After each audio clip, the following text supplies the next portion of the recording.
Hey everyone, welcome to the newest episode of the Geek Report.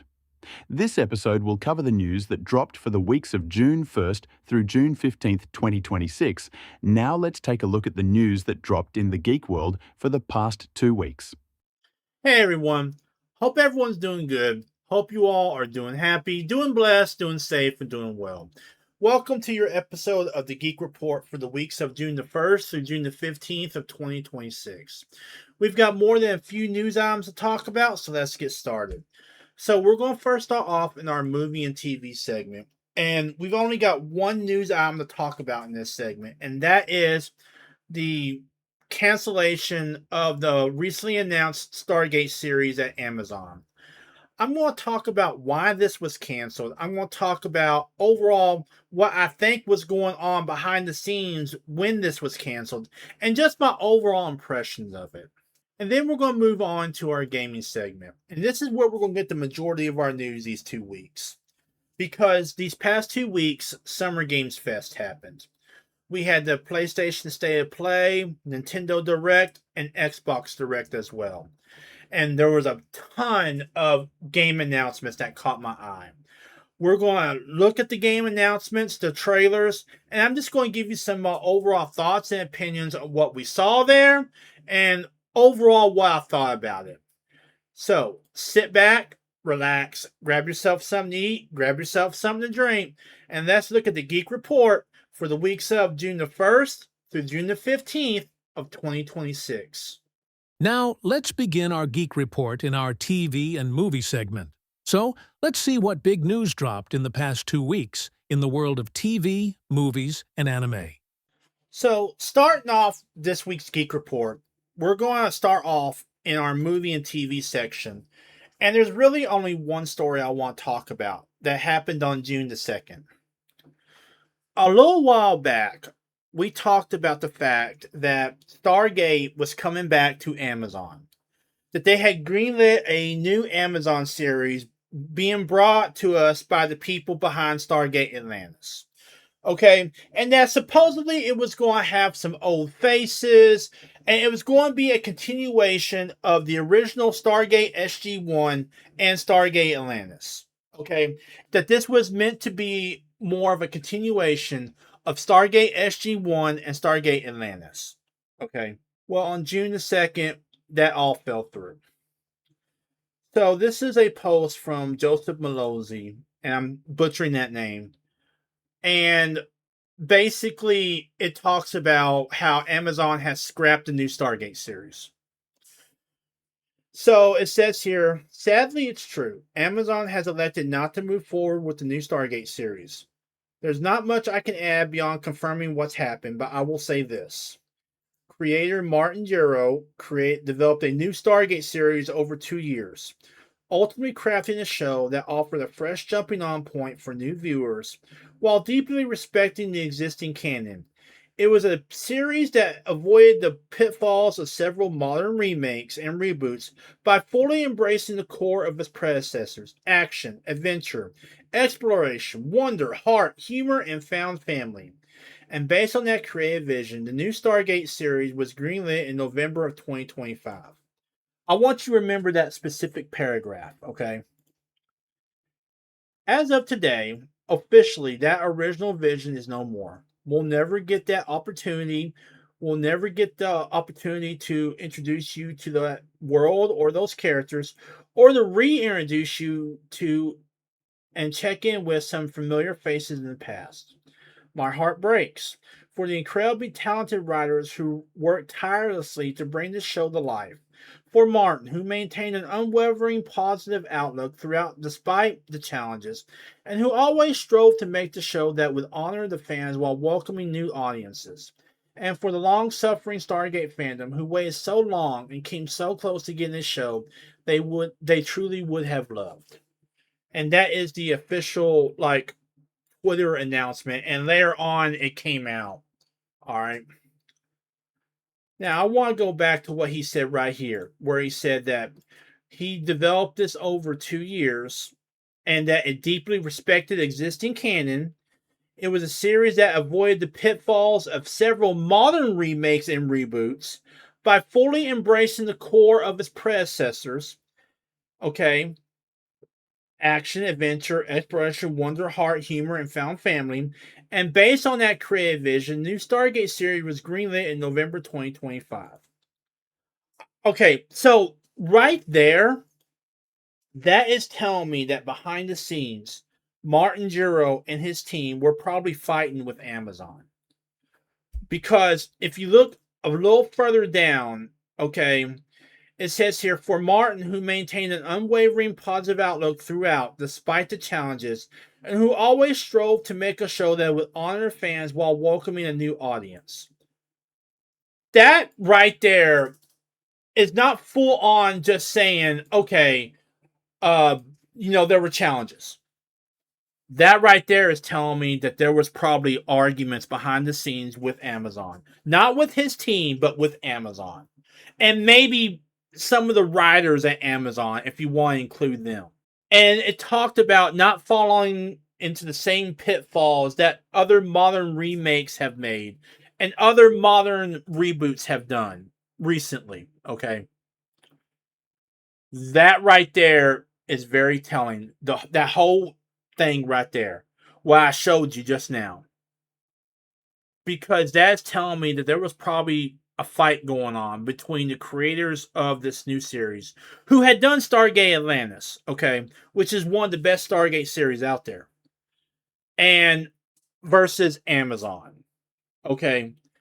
Because when they announced this new Stargate series, okay, they did it not through like a big thing. They did it through a fan video. A video of them talking with the fans, okay? Of them talking with the big Stargate YouTube channels, okay? Now, I want to show you something else. This here is the Google response you get for if you Google, and let me move this over here. And it says here, Stargate series now made for a large, not made, now made for a large audience. I meant to say not made, but it says right here, Amazon specifically worried that it would only appeal to die-hard fans rather than capturing a broad mainstream audience. I have heard that talk before. Only they weren't talking about a large audience. They were talking about a more modern audience. Okay? This ain't about appealing to a large audience, I don't think. This was about inputting political nonsense into another property. And Martin Giro and his team said, no, we're not doing that. And finally, Amazon just decided to cut bait and run. Okay? Because they weren't going to change this guy's mind. And I'm going to get that back on. But I give Martin Giro and his team full credit for fighting this fight. Because just the way that Twitter post was worded, and the way it's worded over here with Google, it is telling me, all of this is telling me that there was a big fight going on between the creators and between Amazon. That fight was all about inputting political nonsense into this series, perhaps even altering canon to satisfy some nonsense like they've done with Star Trek and Star Wars. Okay. And Martin Giro and his team said, no, we're not doing that. And it probably came to a point where they said, if you force us to do this, we quit. So instead of having them quit, they just canceled the show. Okay. I bet you that if they could talk, that's probably what we would hear. That the fighting got so intense between the creators and Amazon that finally Amazon just decided to cut bait and run. Okay. I give full credit to Martin Giro for, standing his ground, for fighting the fight. And, if Amazon didn't like what they saw, so be it. there will be another Stargate series. Okay, it may be a while, and it may take a while, but there will be another Stargate series. Okay, because I absolutely love Stargate, and I know that there are dozens of people, hundreds, thousands, millions of people out there who love Stargate as well. Whether it's the original movie, whether it's SG-1, whether it's Atlantis. But yeah, like I'm getting that feeling that this wasn't about getting a larger audience. This was about getting a more modern audience or a more woke audience who wanted to put their identity politics nonsense into this. And finally Amazon just got tired of fighting with them about it, and so they just cut bait and run. And if I am correct on that, then I give Martin Gerald complete credit to him and his team for fighting that fight and keeping Stargate how we remember it, instead of it being corrupted and polluted like we've seen with Star Wars and Star Trek. Now moving on, let's move on to this episode's video game segment. So, let's see what news dropped in the past 2 weeks in the world of video games. Now, moving on from our movie and TV segment, we move into our gaming segment. And this is really going to be the segment that has all the news in this episode of the Geek Report, because we are going to be talking about some of the big announcements that happened at Summer Games Fest. Now, this is going to be from Summer Games Fest, Xbox Direct, Nintendo Direct, and finally the PlayStation State of Play. Now, I'm pretty sure I missed at least one or two games that were announced during Summer Games Fest. But these are the ones that caught my eye. From the Wolverine to the Halo PS5 release. Gears of War E-Day to Castlevania Belmont's Curse. There's a whole range of games in these announcements. And we're going to talk about them now. So, let's get started with our gaming news for these 2 weeks. All of it coming from Summer Games Fest. So, starting off with our first game, we're going to be looking at the gameplay trailer for Marvel's The Wolverine. Now, this is coming out on PS5 and next generation Xbox. And they did give us a full gameplay trailer. So, this trailer lasted around 7 minutes long. I have to say, so far what I'm seeing, I am looking at and liking. Okay, but there are a few what ifs. There are a few problems with it so far. Okay, so let's take a look at this gameplay trailer, and I'll give you some of my thoughts and opinions on it. But this here is the gameplay trailer for Marvel the Wolverine.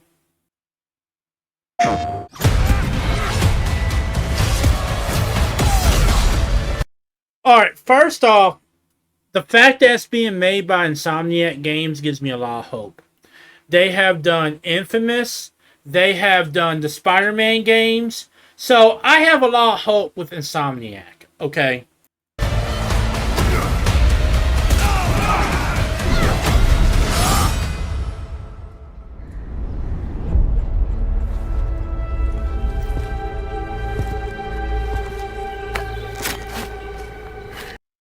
Okay, the first thing I'm kind of wondering about is, we saw a trailer a while back where he was just in like blue jeans and a plaid shirt. Okay. I'm kind of wondering about if you can choose the outfit for the level, right? Like, does he have to wear this outfit or the outfit of what we saw from the earlier trailers? Or can you choose the outfit? Okay, that's something I'm kind of curious about, because the Wolverine has so many known outfits. And in one of Insomniac games, I'm talking about the Spider-Man game, you could change the outfit and get like special abilities from it. So I'm kind of wondering if maybe that's what we got going on here. Is, the Wolverine can change his outfit depending on the situation. That the player can change it, Or I'm kind of wondering, is it going to be set in stone for the level?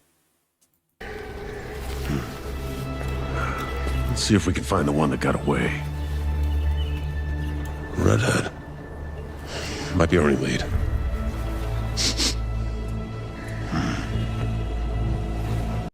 Okay, that's something interesting there. That comes from the comics. Because the Wolverine has the claws and he has the hyper healing. Okay, but he also has those other enhanced senses. Like he can track using smell and stuff. So that is definitely something from the comics and from the TV shows. And I'm kind of wondering how they're going to incorporate it here. Is there going to be like a scent trail that you can follow? Or is it just going to be something in the cutscenes? Looks like she took off into the industrial park. All right, let's search the area. Status update. Perimeter stable. Holding position.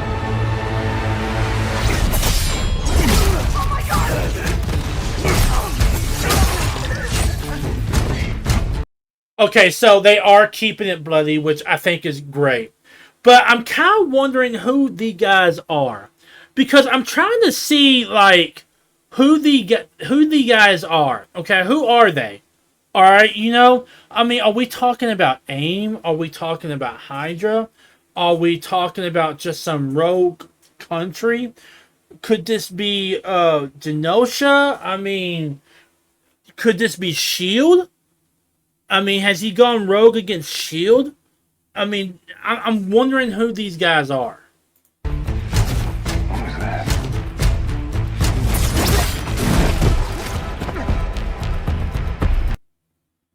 Okay, so I'm seeing a logo, and it says Reavers.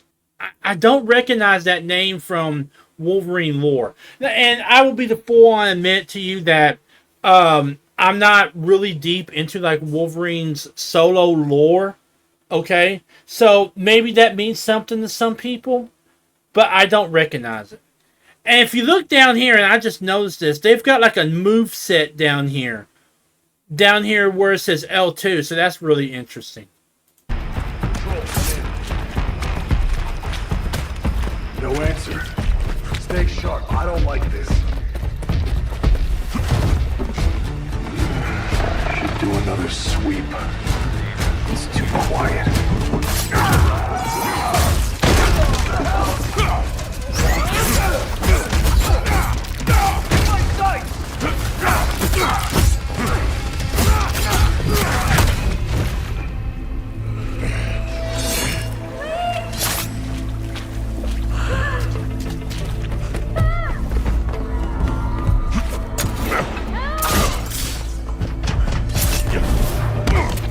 Now that I do recognize it. Trask. I recognize Trask. So I do recognize the name Trask. Okay. So I'm wondering how he's playing a part in all this. How is Trask playing a part in all this? Someone! I recognize that. If you've never seen the old 1990s series, that was a Morlock. And they were like a group of mutants who lived in the sewers because they were rejected by society. So I recognize that right there. Shut it, freak!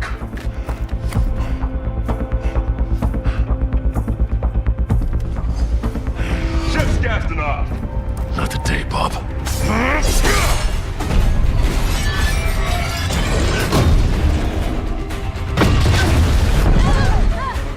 The hell? Skullbuster! Up there! We need backup! Now!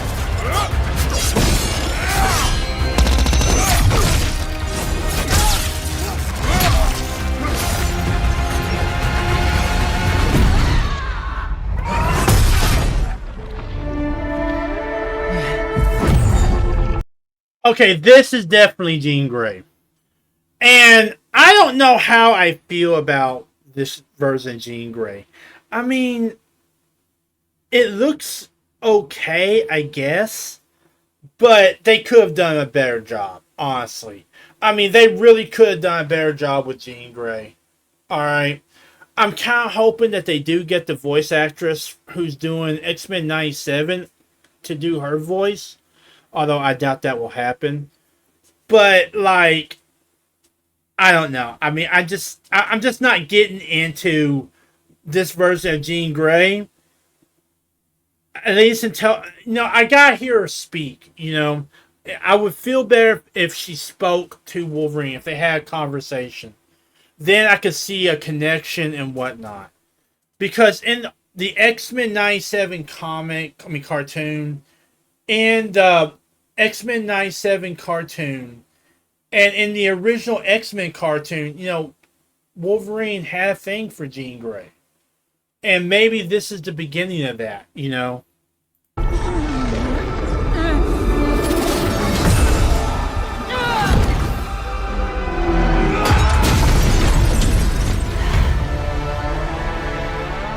you are, Red.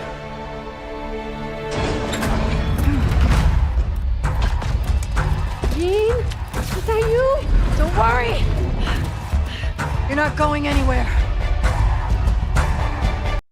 Okay, that's very interesting right there. That tells me right there that Jean Grey is not an X-Men at this point, that she's a Morlock. And I've heard reports that when this game starts, there are no X-Men. Okay? So, does that mean that Jean Grey is leader of the Morlocks? That could be very interesting story-wise. Everyone shoot!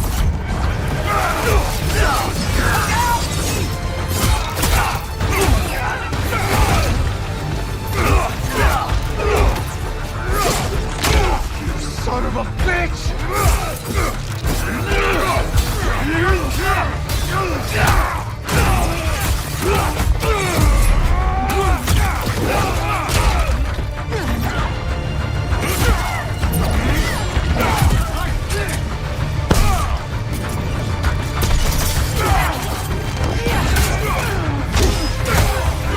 Pay for that!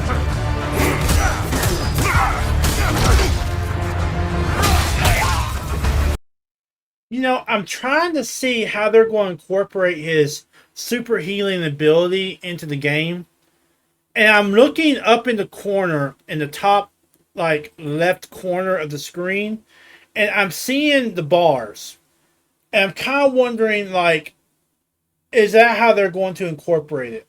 You have, a rage bar, and then you have, a healing bar. That's what I'm getting from that right there, is a healing bar and what looks to be like a rage bar.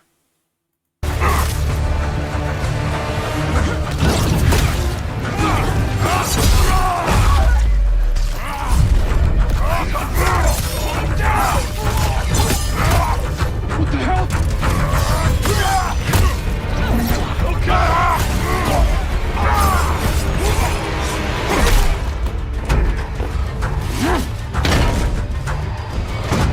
Yes!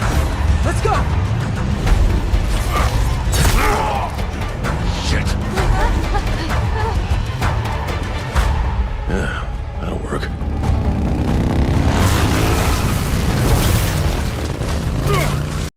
Okay, this scene right here was definitely inspired by Uncharted. Okay, I mean, let's just be honest. This is definitely inspired by the Uncharted vehicle scenes, which I'm not complaining. I just think it's really cool.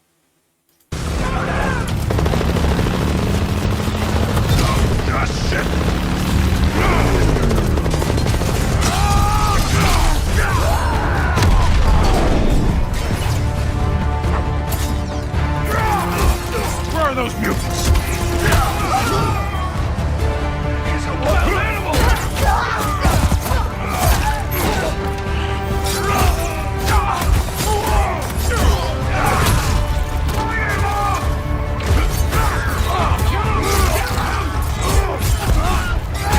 Get out of my way!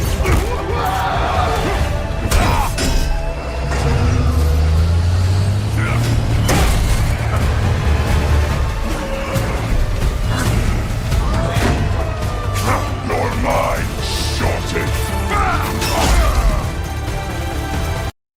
Yeah, I definitely think that the top left bars, The top one is going to be a health bar, and the bottom 3 are going to be like rage bars, where as you fill them up, you can do different types of moves, and when all 3 get filled up, you can go into like a rage mode. So I definitely think that's what we're going with here.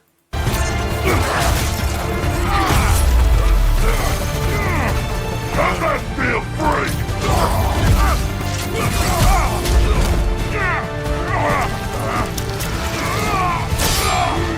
Okay, that was really interesting right there. I'm going to go back to that for a second.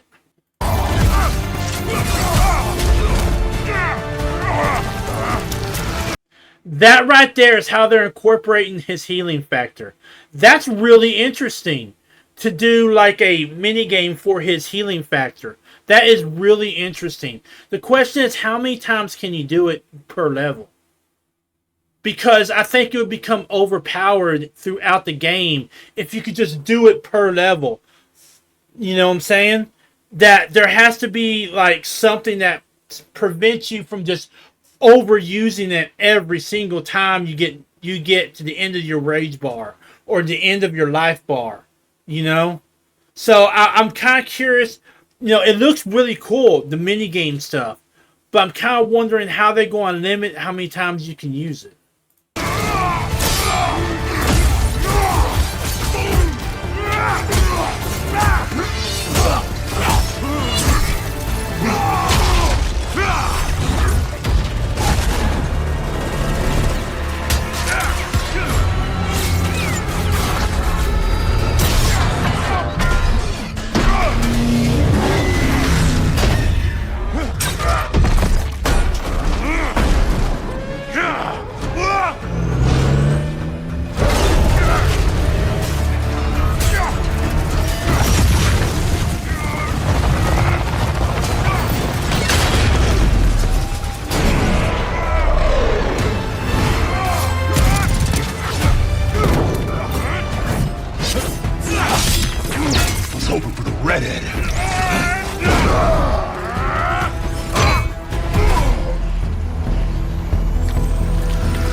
Yeah, this is definitely the Morlocks.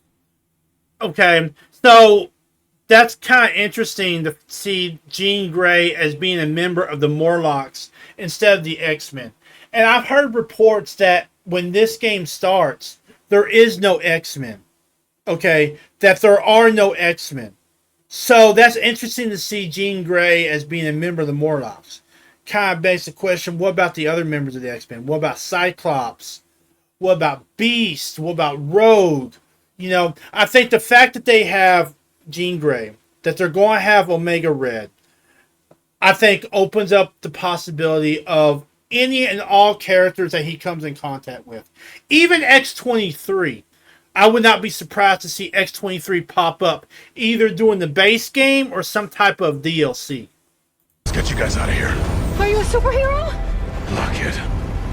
I'm Wolverine.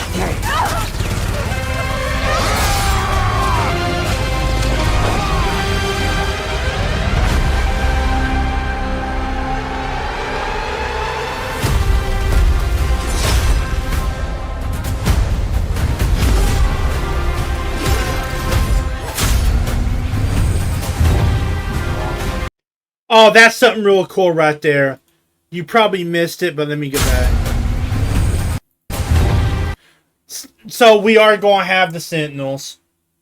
Okay, you know, that probably means we'll have Mother Brain as well. Mother Brain was kind of like the top Sentinel. So that kind of tells us right there. Definitely Traska's involved in that. So yeah, he's going to probably play a big part in this game. I'm assuming that's an early version of Deadpool. And there we had Sabretooth. Now I'll go back and show you.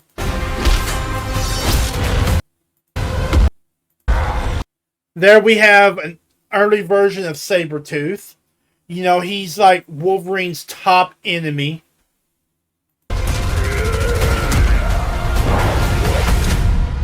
Some folks can't wait to die.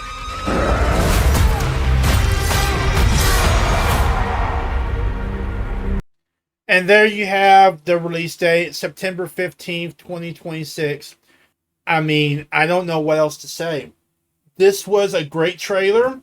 It showcased a lot of things and left a lot of unanswered questions. It's coming from Insomniac Games. They're releasing it about 2 months before Grand Theft Auto 6, which will be a bulldozer to any game coming out in November. Okay? So, yeah. Like, I'm totally down with this so far. I'm liking what I'm seeing. Alright. I want to see more. You know what I'm saying? And it doesn't make me want to get a PS5. Because right now, the PS5 is like, with a disc drive, it's $649. And a PS5 Pro is $900. That ain't, I mean, don't get me wrong. This looked like a good trailer. It looked like a great game. But that ain't the killer app that's going to make me want to go out and spend $649 for a PS5. Let alone the additional, $24, $25 a month? Or I should say every 3 months for PS Plus. And then I got to actually buy the game, which is probably going to run me like $60, $70. I mean, it looks to be a great game, but that PS5 price is just overly prohibitive right now for a lot of people. If something ain't done about that price, then no matter what they do, what they put out, what they bring out, I think it's really going to limit whether gamers buy into these games or not. So continuing on, this next game, I really don't know what to make of at this moment, because this is an announcement trailer for it. And I really don't know what to make of it, okay? I really don't know how I feel about it. And I'm talking about God of War Laufey. Now, this is supposedly supposed to be focused on Kratos' wife and Loki's mother, Faye. Okay? And her journey in the afterlife. So, like I said before, I really don't know how I feel about this. Alright? But anyway, let's give it a look. And it's about a 20-minute long trailer. And I'll let you know some of my own thoughts and opinions on it.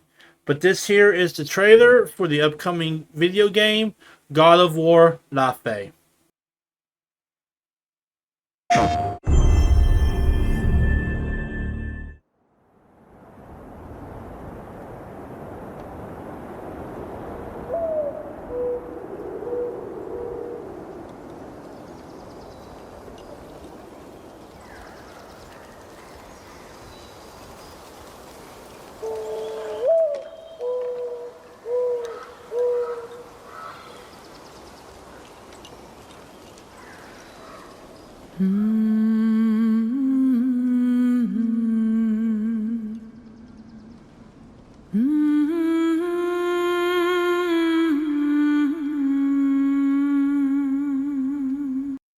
Okay, that news is that music is haunting, you know.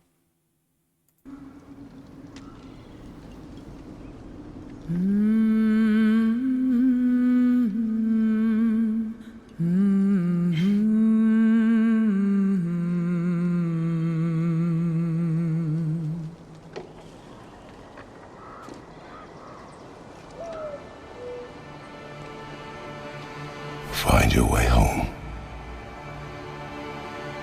You are free.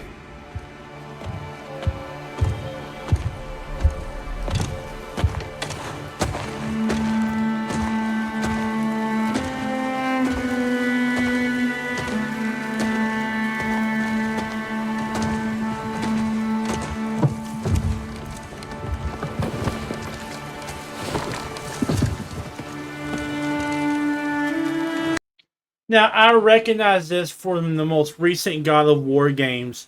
This is where Kratos cremates his wife, Faye.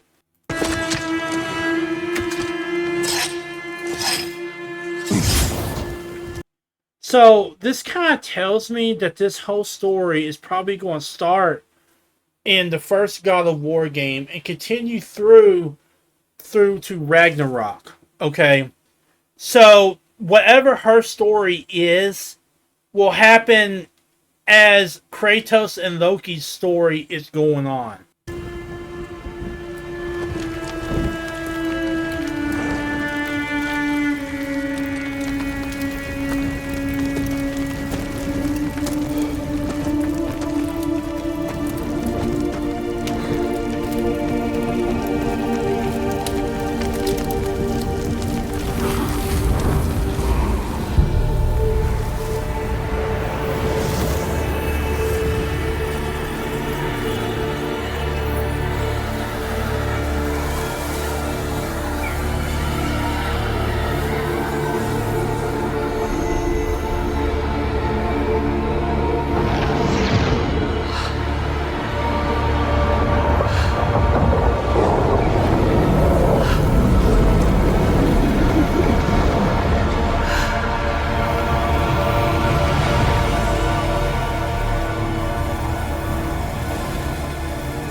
Okay, I'm going to assume that where she went to was Valhalla, because in Norse mythology, that's where warriors go for their rest.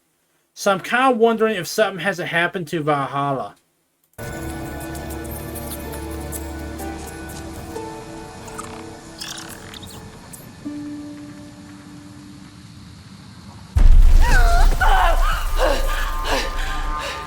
Kratos!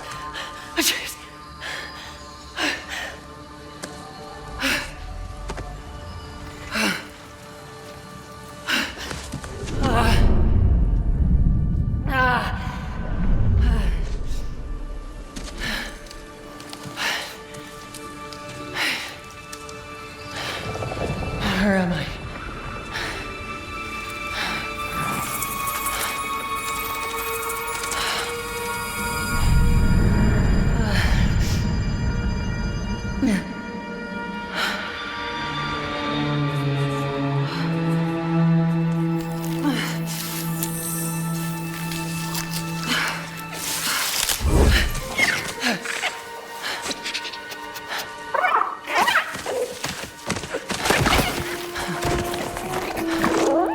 You know where I am?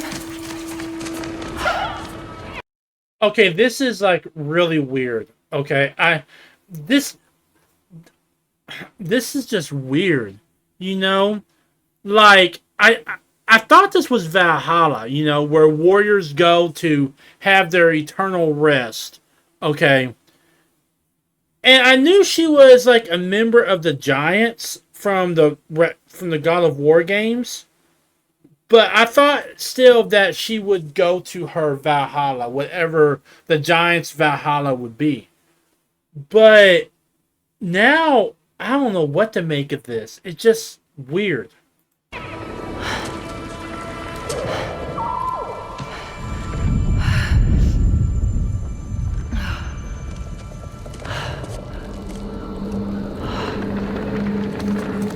Okay. Burned clothes. The pyre. It happened.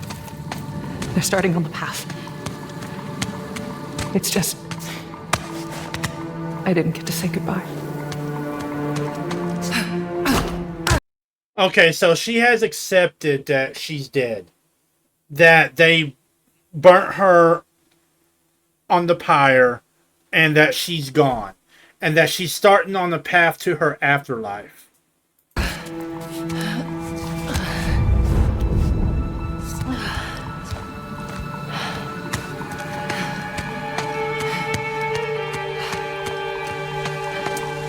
This definitely isn't the light of Alfheim.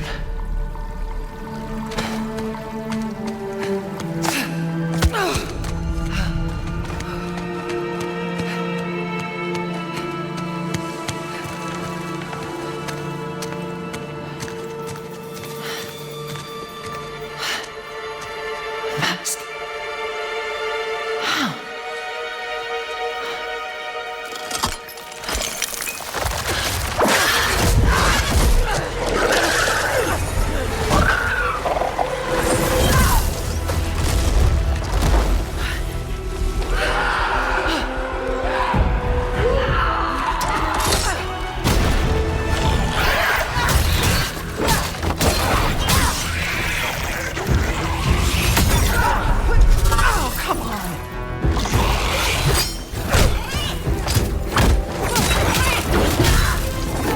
Okay, the action looks fast-paced like it was in God of War. But instead of being brute strength like Kratos, she's more of agility and speed. So that's probably going to change how people play her. Shouldn't have been that difficult.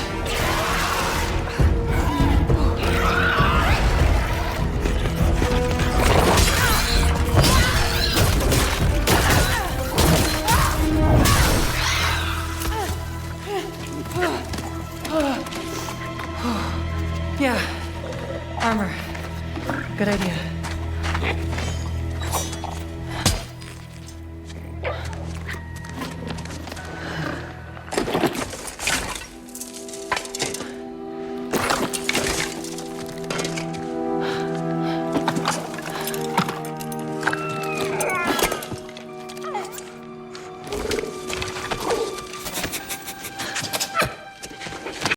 You know, a question I'm already having is, in the God of War games, you could get different types of armor and give you different abilities or increase your abilities. Will they have that with this? Because she mentioned armor and getting armor. So I'm wondering if that's something that's going to happen.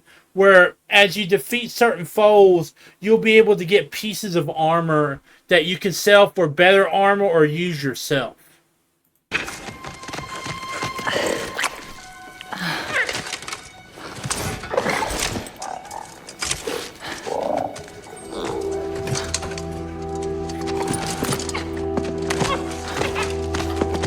Now, how about a way out?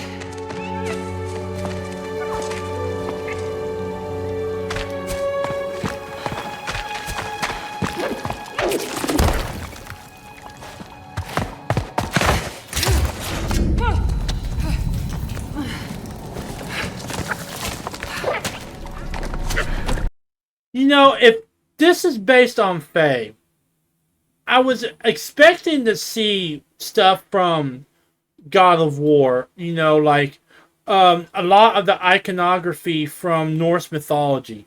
Because the God of War games were surrounded by Norse mythology. Now, I know Faye was like a giant, okay? Or something along those lines. But I'm still expecting to see that, and I'm just not seeing it.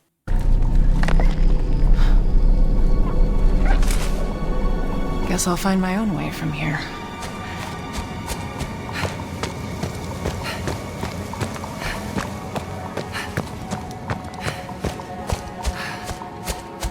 That mask. No, it can't be. It's not possible.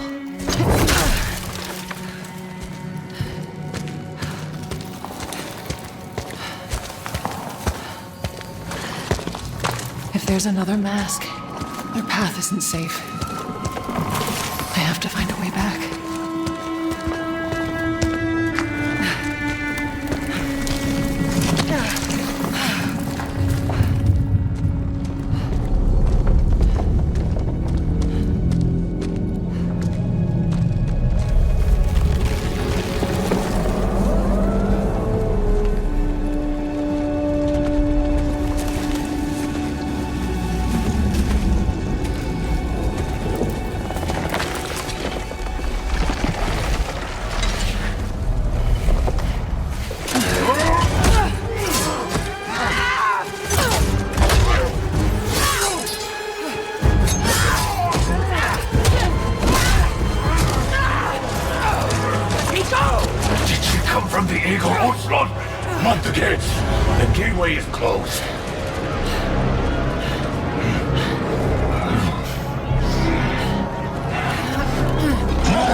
Let him go!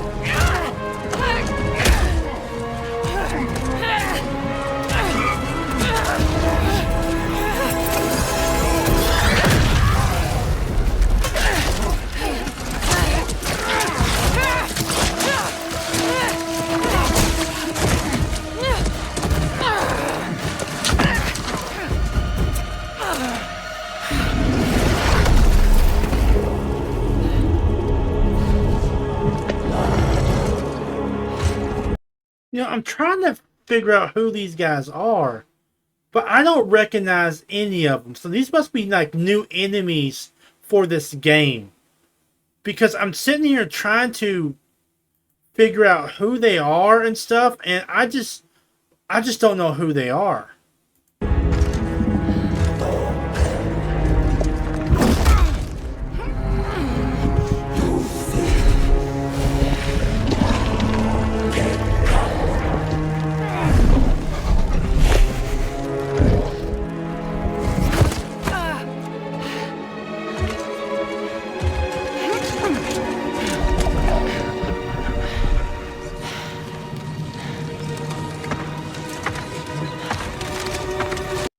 Okay, now I'm assuming that those are kind of like Odin's forces that have died and crossed over. They kind of look like Odin's army that has died and crossed over. So I'm assuming that's who they are.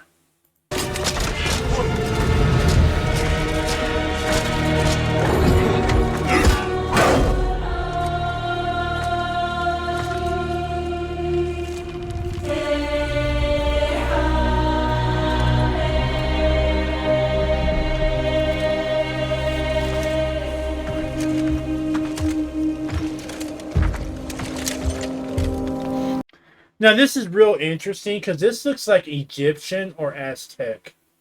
And in one of the God of War games, I think it was Ragnarok, at the very end, you saw Kratos and Loki looking at all these different symbols, and one of them was Egyptian.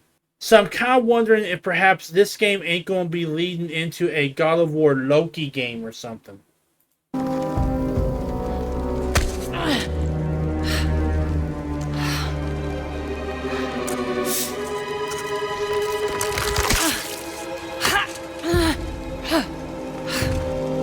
Another mask.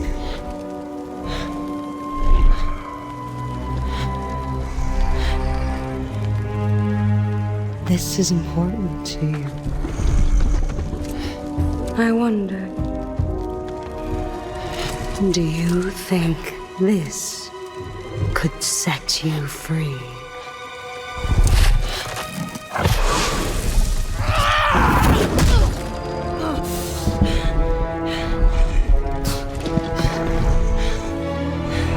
You touch me again, and I swear, I will kill you.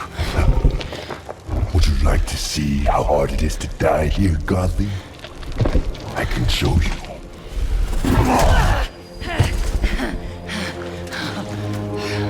You can't keep me here. The gateway is closed. There is no escape.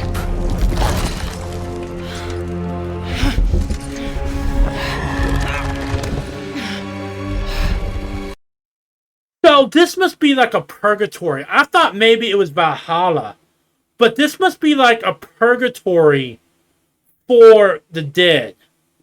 And the gateway to Valhalla has been closed off.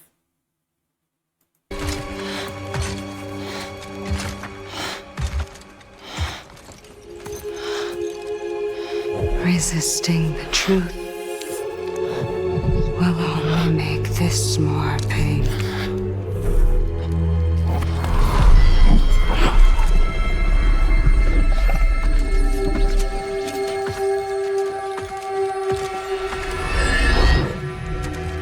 Segment. No, Betsy. Okay, that right there definitely tells me that's Egyptian. And I'll rewind it so that way you can hear it. Resisting the truth will only make this more painful.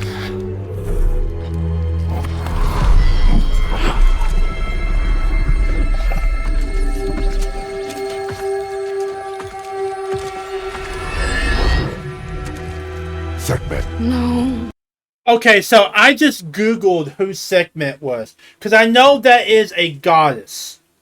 And what I got is the ancient Egyptian goddess of war, pestilence, chaos, and healing.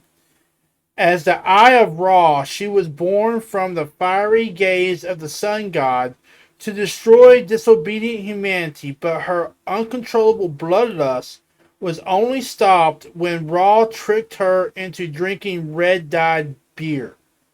She's basically their Egyptian god of war. That's what she is.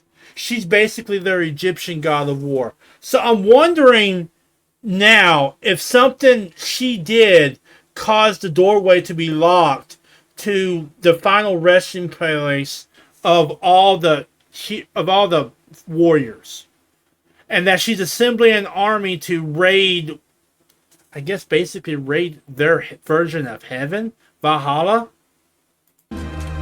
Betsy, I will handle that problem. You deal with our new pet.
Okay.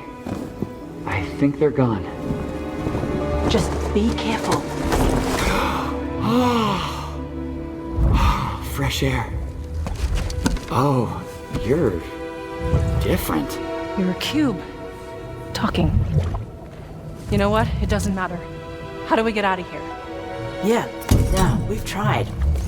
There's no way out. And you're a talking sword. I'm not the sword. I don't know what to think about this. I mean, a cube and a talking sword. The talking sword I could perhaps believe, but just a cube? I mean, you couldn't make it where it was a talking sword and a wolf. You couldn't make it to where it was a talking sword and something else. Just making it a cube kind of seems lazy. I'm the ribbons, obviously. And my name is Rue. The cube is Frank. I'm Faye. There has to be a way out of here. A way out? But you're not even all here. Of course I'm not here. I'm dead. You have to be dead to come through the gateway. It's like you're holding something back. This isn't working.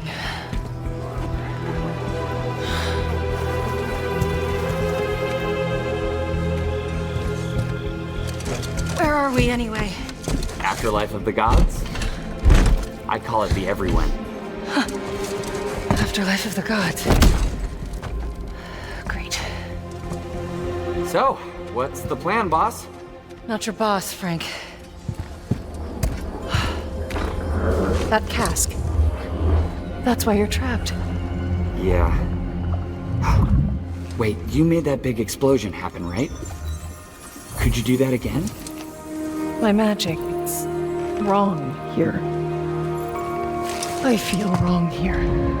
You want out, right? I think we all want that. We definitely do. The way she's saying her magic feels wrong there, I'm starting to wonder if she doesn't belong there. She's saying her magic feels wrong there. So I'm kind of curious if maybe she was not meant to go somewhere else. And I don't necessarily mean the bad place, but like maybe a different type of afterlife. Do. Faye, you need to accept it. All of it. You're dead. How? How do I accept that? Simple. Focus. You're here. Be here.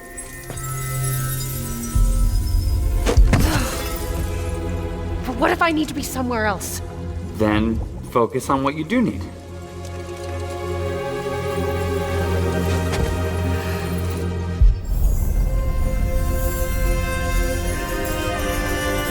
Find your way home. Hey, that's it. What were you thinking of? A promise. Okay, we'll take it. Now let's get out of here. Okay. Get ready.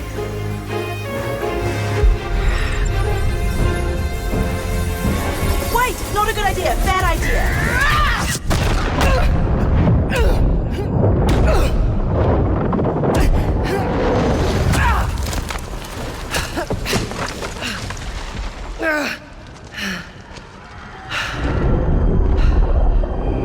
Kratos!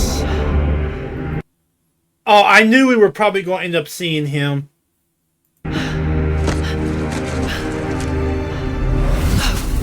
Kratos!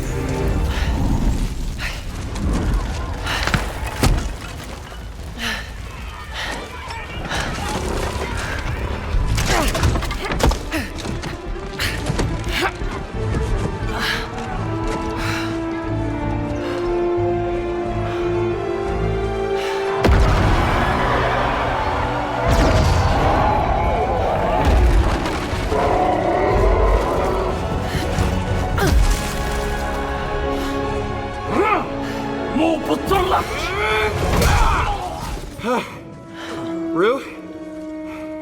I think you should give her I'm sorry, I'm just not getting behind a cube as her partner. I'm just not getting behind it. Okay, they could have made it out to be like a wolf with a blade in its mouth or something else. But to have it be a cube just screams laziness. Okay, I'm sorry. Okay, I'm not saying that the trailer is bad, but just having the cube as her partner or familiar or whatever you want to call it, I'm just not down with it. the sword. How do I know I can trust her? I'll give it back. I promise. Okay. Take it.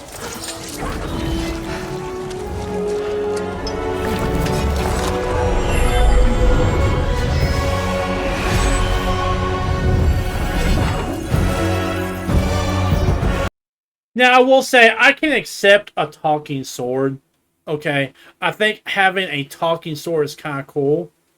But just a cube? No, nah.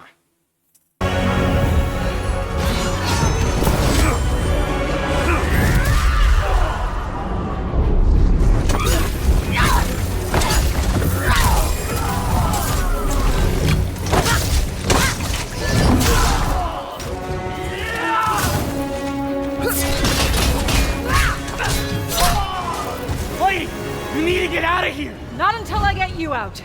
I don't need help! Here we go, coming up behind!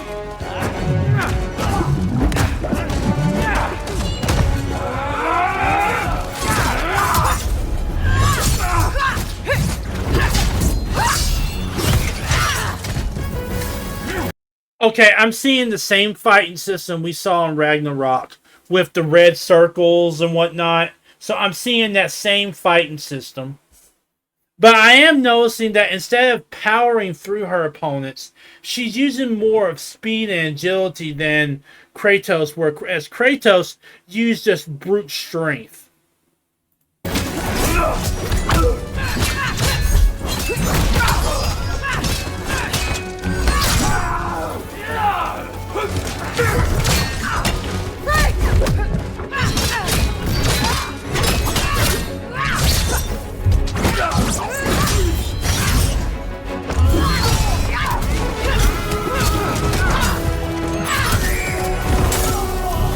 Got an idea on opening that cage. Hey, kid! Get ready! Come on! No!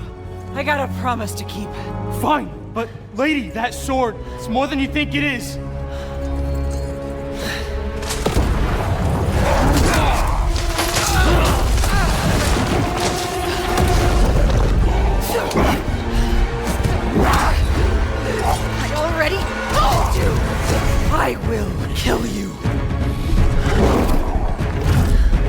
Don't make promises you can't keep, Gotham.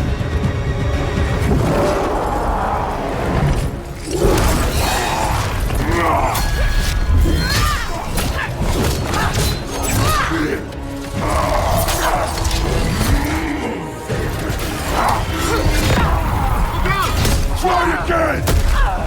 Faye, focus! Prayer! I will wrench you sweat by sweat! You don't know what you wield. What is it?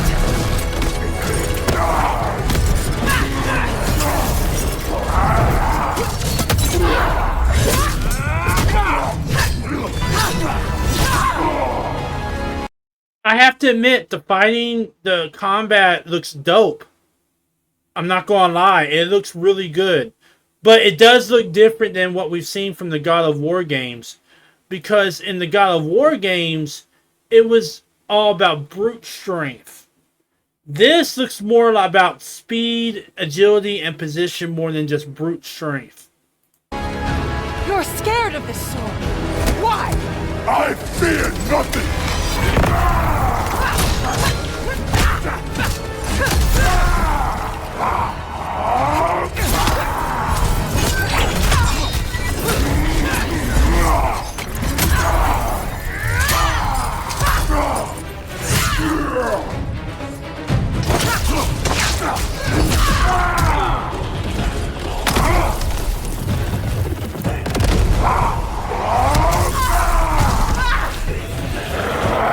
Just give up!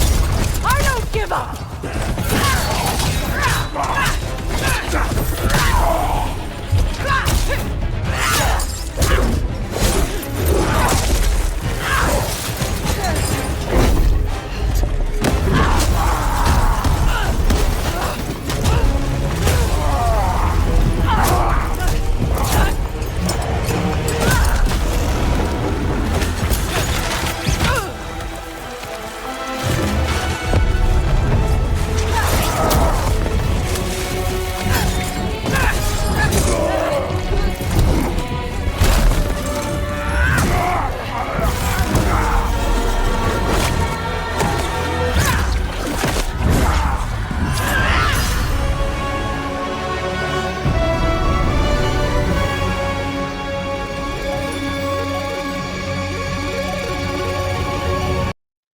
Alright, and there was a trailer for God of War Laufey. I really don't know what to think of this right now. Alright, I really don't know what to think of this. There are parts of it that look really good. But just having a cube as a companion just kind of screams laziness. They could have had a wolf. They could have had any number of creatures. And I can even accept having a talking sword, okay? But just a random cube as some type of companion? No. I mean, the majority of it looked good, but it's just that cube, just having just a random cube as a companion. It just kind of screams, we didn't want to do what's been done before, but basically it screams we're out of ideas. And so here's a cube as your companion. I mean, you know what? I'm going to have to see more of this before I make a decision on whether or not it's worth it or not. But I can already tell you right now that this is probably leading into another God of War sequel with Kratos. Or more than likely, with the way Ragnarok ended, this could be leading into a God of War Loki series or game. Because it has Sekhmet on there. Okay. So, yeah, that was God of War Laufey. I don't know how to feel about this one yet. I love the God of War games. God of War games are probably some of the best games out there. But this, it just feels like it's missing the mark a little bit. But this is still an announcement trailer, okay? Let's see what they got cooked up on down the line. and then I'll have a better understanding of what we're getting into. Now, continuing on, I want to talk about a trailer that I saw during Summer Games Fest. And I want to say that I'm really into mech games, those giant robot type of games. I think a game that really kind of inspired me into this genre was Mech Warrior. I've been a fan of Mech Warrior forever. And that includes the Mech Warrior games as well as Mech Commander, okay? But outside of Mech Warrior, there hasn't been a whole lot of mech games. And I'm talking about mecha games, games that have like huge giant robots. Back a long time ago, there was a game called Robotech Battlecry that I absolutely loved that came out on the PlayStation 2. And I would play the heck out of that game. That's one of the games I wish they would make a remake of. Okay? I doubt they will, but still. The other one was Gundam. And now we are getting a brand new Gundam game called Gundam Rogue Orbit. And this was quite possibly one of the best trailers that I saw at Summer Games Fest. And I know that there were bigger games there, okay? I'm not denying that. But what I saw from Gundam Rogue Orbit really got me hyped. Because I absolutely love giant robots. I love Mobile Suit Gundam. One of my favorite anime is Mobile Suit Gundam Wing. I love Gundam Mobile Suit Gundam 00, OAMS Team, Iron Blooded Orphans. I absolutely love the Gundam series. Okay, so seeing them come out with a new game in 2027 is very awesome, especially for the PlayStation 5. Okay. But anyway, let's take a look at the trailer, and I will give you some of my own thoughts and opinions on it. But this here is a trailer for the upcoming game, Gundam Rogue Orbit. On Earth, mankind measured time by seasons, not sirens. Now that's very important because in the Gundam series, mankind has kind of spread out amongst the stars. And they've put up colonies in space stations and even on Mars, depending on which series you watch. Okay, so they're continuing that already from the anime. For a moment, the future felt promising. They're inside! They're inside! Out here, that promise is a lie.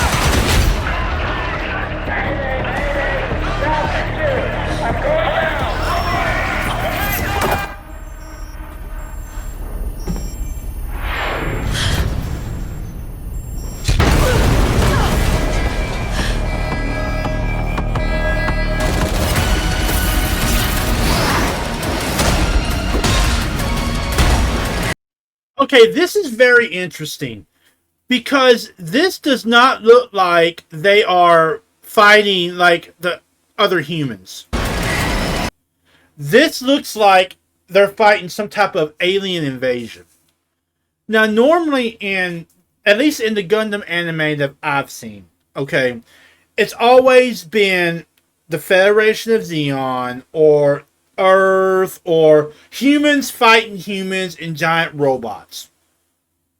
So I've never known of a Gundam anime or even a Gundam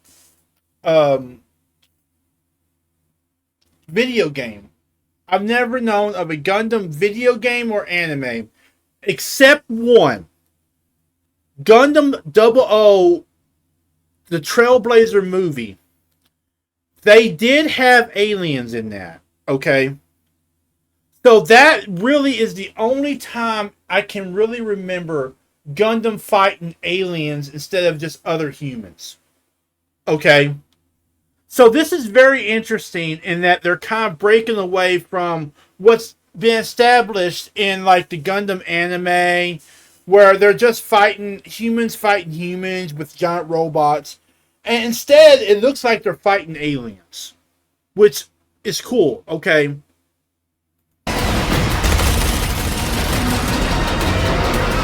Every breath taken is inside an armored shell.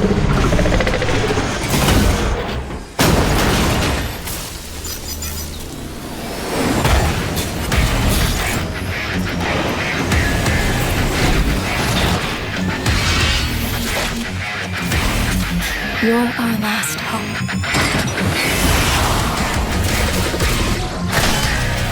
The darkness coming for us.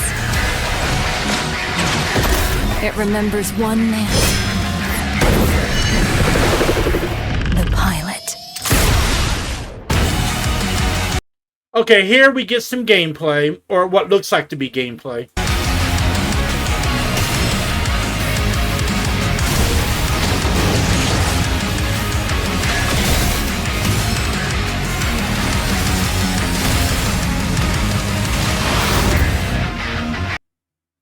Alright, that looked epic. Let me go back to that and let's look at that again. Because, like, this scene right here looks like they're not doing any type of turn-based thing. It's going to be just constant fighting. Okay, just full-on constant fighting. So when I look at what I'm seeing here, and I'm going to review it here in a minute, it kind of reminds me of Zone of Enders or Armored Core, where it's just constant fighting. There is no turn-based or anything like that.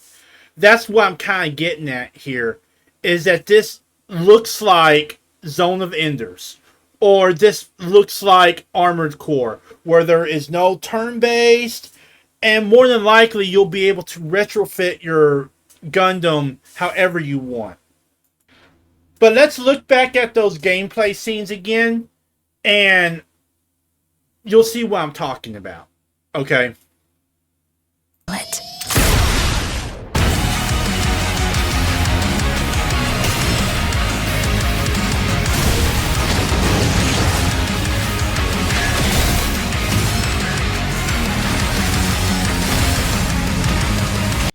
Yeah, so it looks like there's not going to be any turn-based or anything like that. And honestly, if you look at the mix, and I'm going to try to get a good picture here, it looks like each mech you see in these cutscenes is different. So that tells me that you're probably going to have like a loadout screen where you can buy different parts for your mech and alter it however you want. Okay, so that's kind of telling me right there that's what we're going to get in the loadout screens.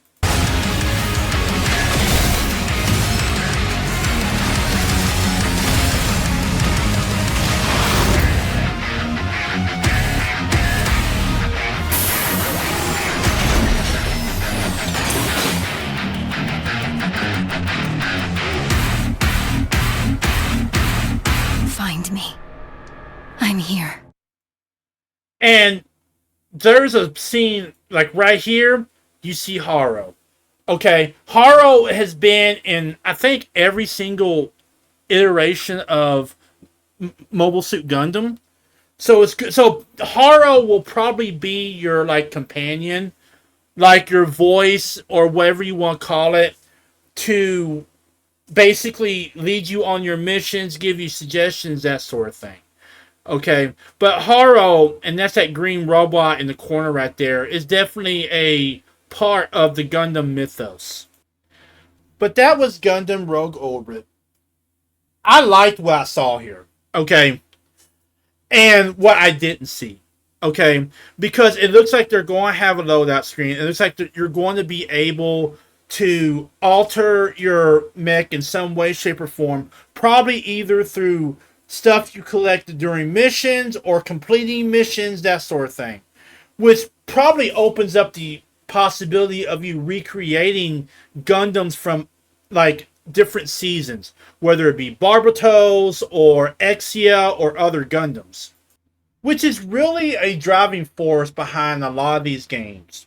Whether you're talking about Zone of Enders or you're talking about Armored Core or whatever, a lot of fans like creating their favorite Gundams.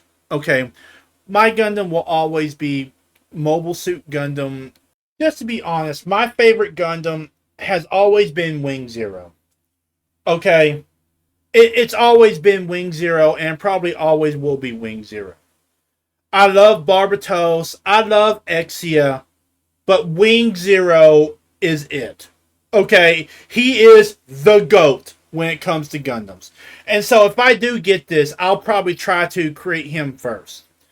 But I'm hoping that's something that they will incorporate into this game, where you can buy different pieces from different Gundams, whether it's Barbatos, whether it's O8 MS Team, whether it's Gundam Witch, the more recent Gundams that came out, Iron Blood Orphans, you know, whatever Gundam you like, I'm hoping they will incorporate that somehow in this game to where you can recreate them and play with them. But I liked what I saw in this. I can't wait to see more information. And I love giant robot games. I just do. Okay? I just love these games where you can outfit a giant robot and just lay waste to everything. Okay? Now, Gundam has had a game that came out a little while back, and I did play it for a little bit, but it was mainly a multiplayer game. This one seems more to be a single-player game. And so that's why I'm kind of curious as to what the story is going to be, because the only time we've ever seen aliens in a Gundam series that I can remember was the Mobile Suit Gundam 00 movie, Mark of the Trailblazer. So that's really the only time I can remember there were aliens. So now we're getting aliens in this, which is kind of exciting. Okay, because normally in Gundam, it's humans fighting humans in giant robots. I don't have a problem with aliens. I just want a reason for there to be aliens, okay? Just don't have them show up, you know, have a reason why they're attacking all these colonies. But I liked what I saw. I can't wait to see more. I hope we get a story trailer soon. I hope they start building hype for this, because this looks to be a good game. And if it's anything like Zone of Enders or Armored Core, then more than likely one of the big things that will draw people to this is the ability to create your favorite Gundam. And if you're like me and you love mech games, you have a favorite Gundam. You always will, and that will be the first Gundam you try to recreate in Gundam Rogue Orbit. But it does come out in 2027. No exact release date has been announced for it yet, but it looks totally awesome. Now, continuing our announcements, this next game was announced at the Xbox Showcase. But it is coming out on not only Xbox, but PS5. But it had an incredible trailer to it. I absolutely loved the first trailer to this.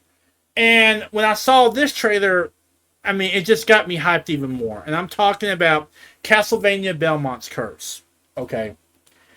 So, from what I gather, Trevor and Cypher from Castlevania Dracula's Curse, the game back on the NES, had a daughter who you now play as in this game. And they did give us an official release date, which is October 15th. The release date I'm not too sure about, because it seems like everything is coming out before Grand Theft Auto 6. Okay? It literally seems like everything is coming out before November in Grand Theft Auto 6. And when you've got Call of Duty, and then you got Castlevania, and God knows how many other games that are going to be coming out in that month alone, I'm worried that some of them are going to kind of be lost in the shuffle while the bigger games kind of float to the surface. I hope that's not the case with Castlevania, because it is such a big series. I mean, it's 40 years old. But still, I hope that Castlevania is one of those that floats to the surface rather than getting buried underneath the Call of Duties and the Battlefields and whatnot. But anyway, let's take a look at Castlevania Belmont's Curse, and I'll give you some of my own thoughts and opinions on it. Dracula's castle is just ahead. I have come here to destroy you. Just like my father, mother, and their allies before.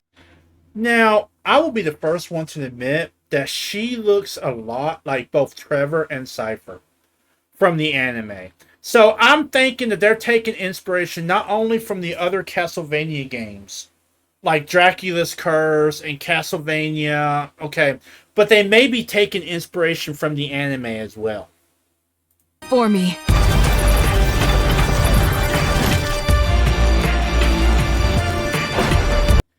Now, we got some gameplay here, and this looks a lot like Shinobi. This feels a lot like Shinobi. Okay, if you've never played Shinobi Art of Vengeance, it's got that similar style of color and all that stuff. Okay, it just feels like I'm watching a skin of Shinobi Art of Vengeance. Okay. No one believed me when I said the newest Belmont would be a girl. Now, that right there was really interesting because one of the fundamentals of any Castlevania game is kind of like with Metroid and Strider and some of the others, is you can go back over levels and go back through different levels. Okay? So if you're in the clock tower and you suddenly get a new weapon that allows you to access an area in, say, the dungeon, you can make your way back down there and access that area.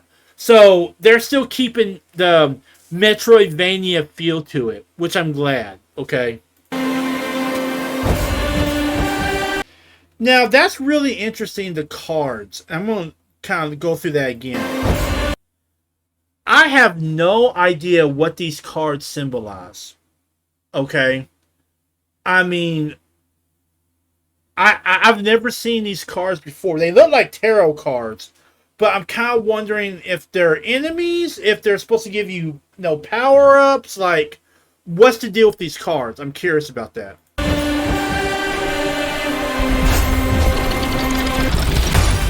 God has given you another chance, Rose. You must use it wisely to better control your curse and strengthen yourself.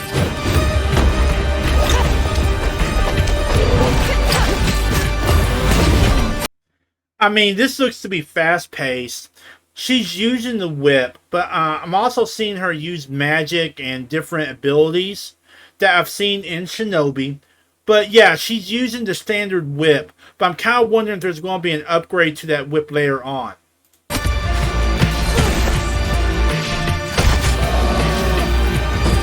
You are no more than an irritating thing. What makes you think you can stop me this time?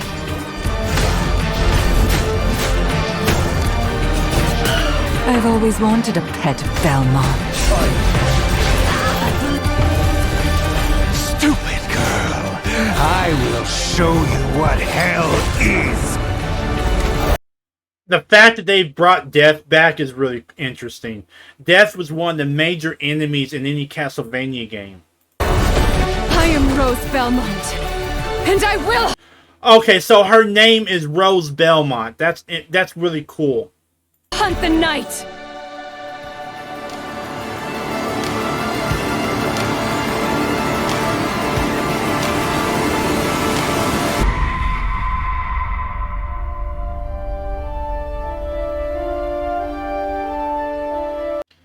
Okay, so that was really interesting. I liked what I saw there. Okay, I'm not going to lie. Here's my concern, is that there's a lot of games coming out in October to get ahead of Grand Theft Auto, which is supposed to be coming out in November. Okay. And I'm worried that this is going to be one of those games that gets kind of lost in the shuffle. Okay. That this is one of those games that's going to kind of get buried underneath Call of Duty and whatever else is coming out in October. Okay. That's going to get buried underneath Grand Theft Auto 6. Okay. And I really hope I'm wrong on that, because this looks to be a great game. Okay. It's got that Shinobi Art of Vengeance feel to it. It's fast-paced action. It's bringing back one of the biggest villains in Castlevania history, Death, You know, someone we saw not only in the games, but also we saw in the anime. And it's clearly taken inspiration from both the games and the anime. Okay? And we got a name for the lead character, which is Rose Belmont. The daughter of, well, I'm assuming is the daughter of Trevor and Cypher. Okay? So I'm curious if they're going to explain that a little bit. But that was Belmont's Curse. Castlevania Belmont's Curse. Comes out October 15th, 2026. Looks to be a great game. I'm just worried that it's going to get buried underneath not only Modern Warfare 4 and everything else that's coming out in October, but also Grand Theft Auto 6, which comes out in November as well. So, continuing on with our trailers, I want to be completely honest with you in that I have never been a big fan of RPGs. There have been RPGs that I've played and liked, like Cyberpunk and Mass Effect, but I've never really gotten into the whole RPG thing. Okay? And of course, I think everyone at this point has played at least one Final Fantasy. Okay? But I've never really just gotten into that RPG gaming. Okay? It's never been my game. Okay? And there ain't nothing wrong with RPGs. It just ain't my type of thing. But I think at this point, everyone has heard of Kingdom Hearts. This Summer Games Fest, just as it was ending, Nintendo announced Kingdom Hearts 4. Now, I don't know a whole lot about Kingdom Hearts, except that it kind of combines Nintendo characters, Disney characters into an RPG setting. Okay?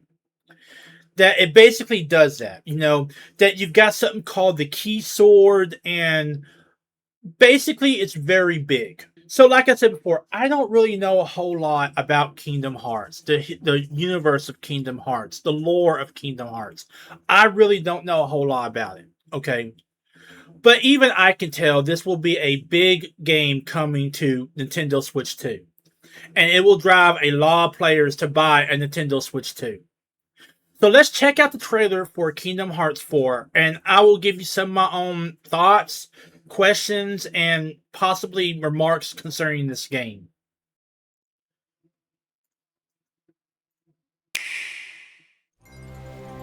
この世界の構造はとても複雑で、私たちが定義する光と闇を具現化したものは存在しなかった。でもそれを定義するものがこの世界に来たことで、この世界にも私たちの定義する闇が現れ。Okay, like I said before, I don't know a whole lot about the lore behind Kingdom Hearts, okay? But from what I'm able to gather, they have brought darkness into our world, because this looks like our world, okay? This looks like the modern world. This doesn't look like some Disney universe or something else. This looks like our world, okay? So I think what's happened is, after the last game, they went and defeated whoever the main villain was. But in so doing, they returned to our world and they brought with them darkness. Okay.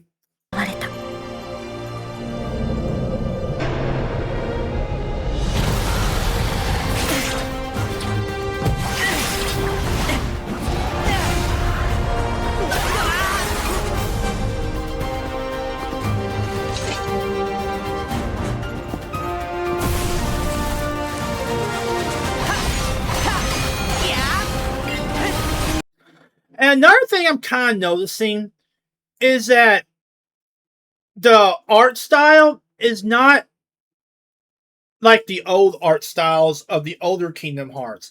This one seems a lot more like Dark Souls or something along those lines. Now, it's not completely Dark Souls, it's not completely Monster Hunter, but that's the feeling I'm getting from it. Okay, whereas in the other Kingdom Hearts, it was more cartoonish type of landscapes, cartoonish type of fights, that sort of thing. So I'm thinking that with the new story, they probably changed the art style as well.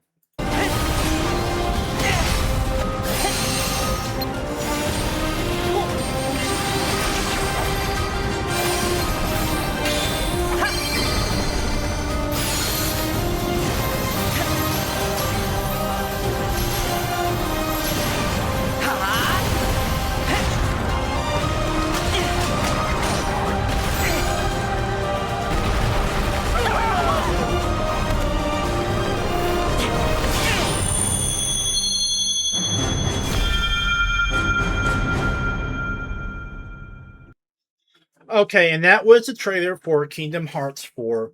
Not really much to go on. I don't think that's Sora, but I could be wrong. Like I said before, I'm not very familiar with Kingdom Hearts 4, okay? But from what I'm gathering, what's going down is after the last game, they somehow brought darkness into our world, and now we have to expel it, okay?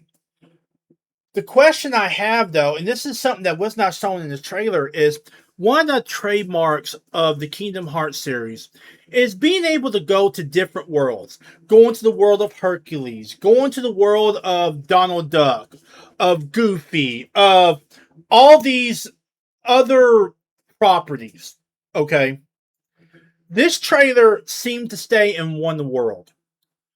And I'm kind of wondering if they're going to do a thing here where this all takes place in one city, but each part of the city is kind of like an extension of a different world.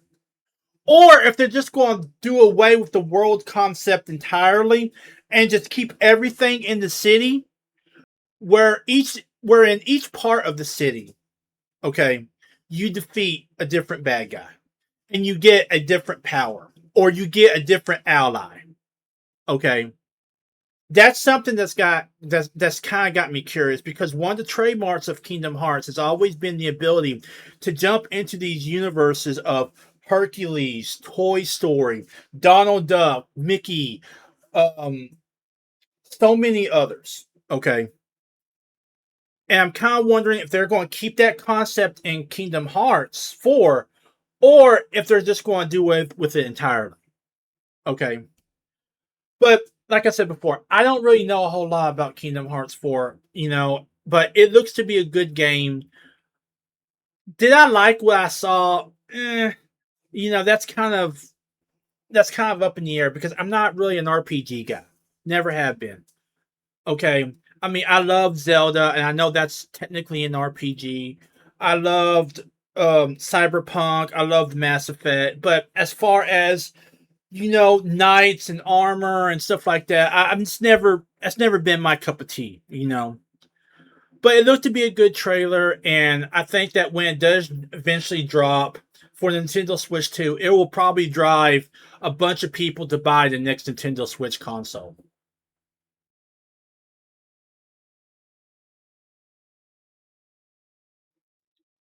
So moving on, we got another Nintendo Switch title. And it is from the world of Zelda. And it's a remake. Now, if you ask anyone who is a video game fan or a Zelda fan, their favorite Zelda titles, a lot of them, probably the majority of them, will say A Link to the Past. But right behind it, more than a few will say Ocarina of Time. Well, they are now remaking The Legend of Zelda Ocarina of Time for the Nintendo Switch 2. It has all the Zelda elements of Link and Zelda, and you fighting the great evil of Ganondorf and all that. But let's take a look at the trailer, and I'll give you some of my own thoughts and opinions on it. But this here is the trailer for the upcoming video game, The Legend of Zelda Ocarina of Time Remake.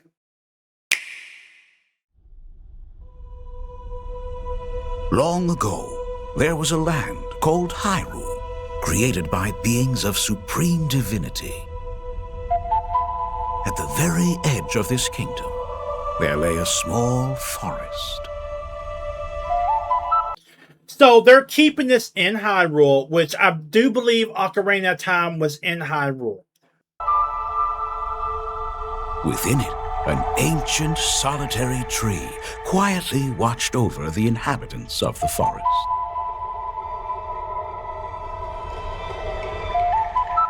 These forest dwellers were called the Kokiri.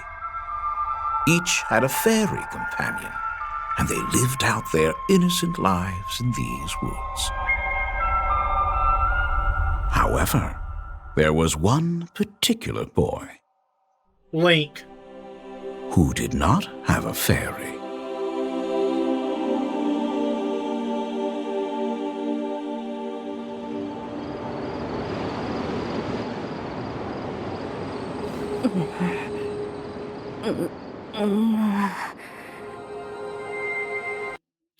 If you look real close, you can tell that is the Triforce. So I'm figuring at this point the Triforce is calling out to him.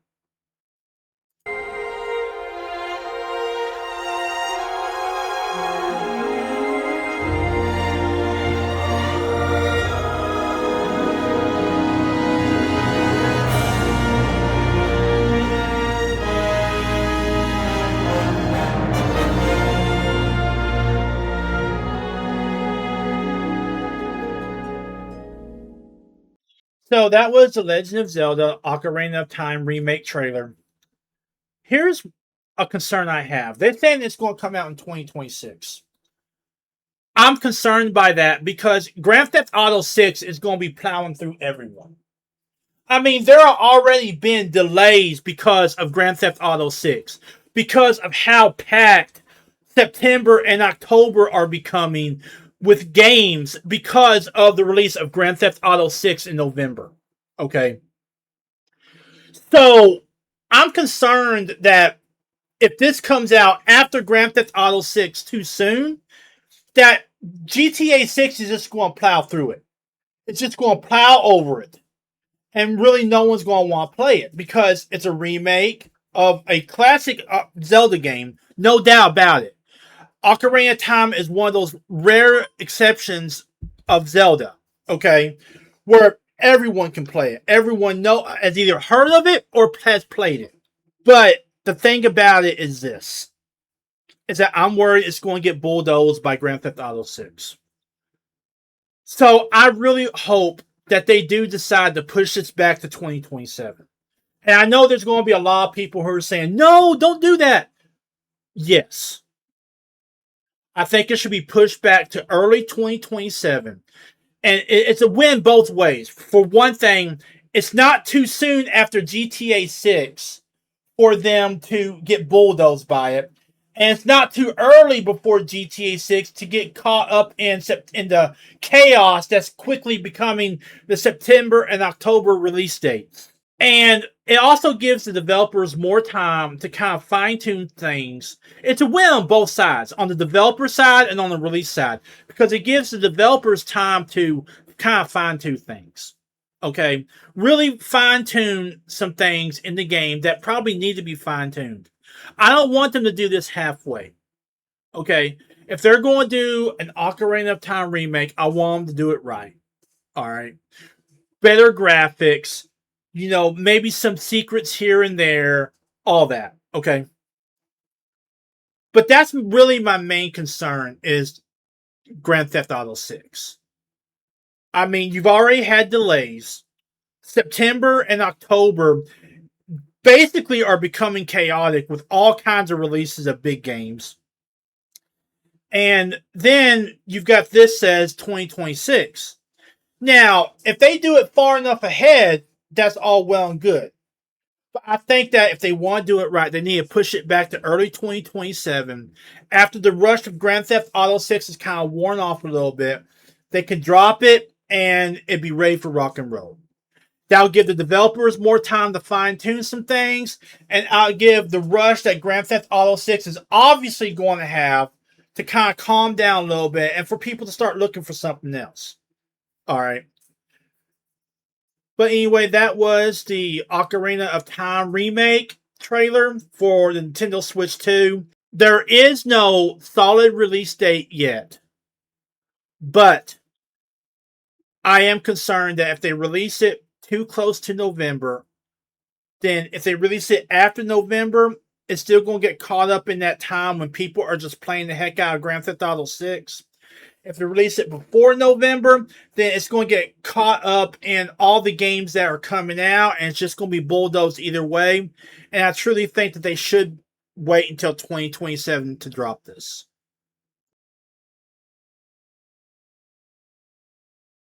So, continuing with our look at Summer Games Fest, we got a big surprise out of Summer Games Fest. And it's not a huge surprise, but it's a pretty decent one. Now, maybe you're a huge Star Trek fan, maybe you're not. I'm not a huge Star Trek fan. I've always been more of a Star Wars fan. But I did watch The Next Generation growing up, and one of the most interesting characters that came on Star Trek The Next Generation was Ro Lauren. Now, if you don't know her story, just to kind of give you a backstory from The Next Generation, I have not seen Picard, but from The Next Generation, basically what happened was she was on the Enterprise, and she was asked to infiltrate this group of humans called the Maquis. Now, many of their homes have been taken over by the Cardassians in a negotiated settlement with the Federation. And many of these members had lost their homes, had seen family members killed because the Federation basically gave up their homes to the Cardassians. Well, she was assigned to go undercover to infiltrate the Maquis, to give Starfleet intelligence about their leadership, where their bases were, all that. During the process of this, she came to side with the Maquis. And she betrayed Captain Picard. Not in a huge way, but she betrayed him in such a way where she basically joined the Maquis and no longer became an informant, but became a wanted criminal. It was one of the few times I think I ever saw Captain Picard truly disappointed in someone, was when Ro Lauren betrayed him to join the Maquis. Well, now her story continues, and I know it already continued in Picard, but her story now continues in video game form with Star Trek Shadow Frontier. Now, we don't get a whole lot of information, okay, but we do get a little bit. So let's check out Star Trek Shadow Frontier, and I will give you some of my own thoughts and impressions about this upcoming game.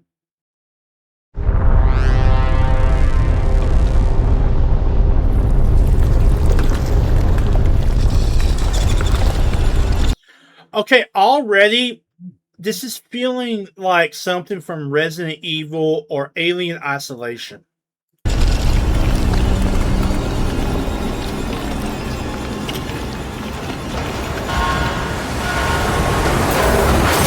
On the off chance you're hearing this.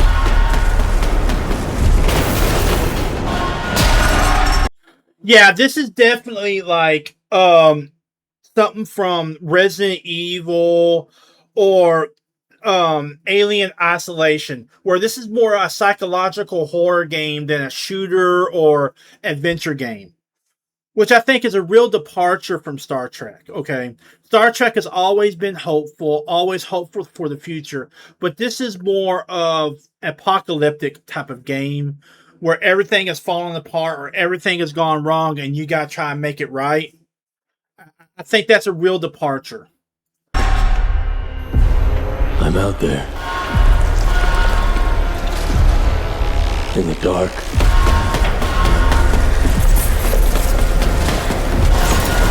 I can feel myself slipping. I think it might be too late.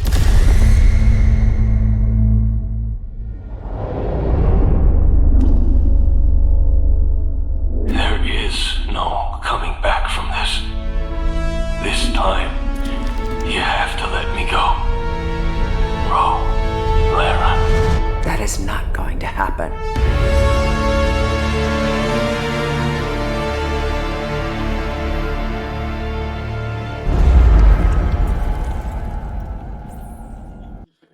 And there you have it. It's coming on PS5 and Xbox Series X and S, as well as Nintendo Switch 2 and Steam. But there is one scene I want to go back to and kind of get your thoughts on. This scene right here. I may be wrong on this, okay? But this looks like Species 8472. Now, if you don't know anything about Species 8472, they were introduced in Star Trek Voyager. And they're kind of like an organic version of the Borg. Okay? Whereas the Borg used nanotechnology to change people into the Borg, Species 8472 would transform people into that species using virus and genetic modifiers and whatnot. Okay. So the Borg used technology. The species 8472 used biology. Okay. And I'm kind of wondering if that's going to be a core tenet here. That's who we're facing here. Not the Cardassians, not Starfleet or anything like that, but species 8472. Because all this like organic stuff right here kind of reminds me of them. Okay. How the Borg and this species 8472 got into a fight, and it was one of the few enemies the Borg could not defeat. Okay. So yeah, that's the feeling I'm getting. That this is not the Borg because it's too organic. That this is species 8472. They're back. Okay. Somehow, some way, they have returned to our space, to normal space, what they called it in Voyager. But yeah, that was Star Trek Shadow Frontier. It's going to be starring Ro Lauren. I didn't get much of her voice, so I can't really tell if it's going to be the same woman who played her in Star Trek The Next Generation and Picard. I am curious as to how this is going to connect Star Trek The Next Generation and Picard together. Okay. Because from what I understand, in Picard, the TV series, she died. And The Next Generation is when she betrayed Picard and became a member of the Maquis. So I'm kind of wondering how this is going to connect those 2 points in time. But it looks to be decent. And I think, by all accounts, that what I'm seeing there is the return of species 8472. But this is definitely not your traditional Star Trek video game. This is more of a psychological horror game, like, say, Resident Evil or Alien Isolation or something along those lines, where it's about survival, not about building something new. It's about a specific mission to do something instead of trying to, make things better. Okay, this is more of a psychological game than traditional Star Trek games were. I mean, I have no complaints about this. I want to see more, though, before I say, yeah, this is going to be cool and all that. But still, I mean, what more can I say? It looks completely dope. I mean, it looks great. But all we saw was cinematics. I mean, we saw a few moments of gameplay from what it appears to be. But if that is species 8472, this could very well be like a completely cool game that takes an unknown character from Star Trek and gives her more limelight. Now, moving on to our next game that was announced at Summer Games Fest. I had to mention this game because to me, this is a huge moment in gaming. Okay. Now, one of my preconceived notions about this announcement was that this was going to end exclusivity for consoles. Okay. That's been kind of shot out of the water by recent statements. But I still think that this is a huge moment in gaming that allows for cross-pollination of video games. For PlayStation games to show up on Xbox, and for Xbox games to show up on PlayStation. And of course, I'm talking about Halo Campaign Evolved. Now, the original Halo came out a long time ago, and it created an entire series of video games. Alright? But it's always been on the Xbox or the PC. But now it's coming to PlayStation. And the first question that honestly comes to my mind is, they got Halo. What does Xbox get from PlayStation? Okay. Could it be God of War? Could it be Infamous? Could it be Killzone, for a matter of fact? Could we be getting a remake of Killzone on the Xbox? And from the trailer we see here, they're going to add some stuff to the campaign, which is really interesting. Now, this is campaign only, okay? So this is kind of half a game, okay? But still, it's coming to the PlayStation console. So let's take a look at the trailer for Campaign Evolved. And I'll give you some of my own thoughts and opinions on this Halo game coming to PlayStation.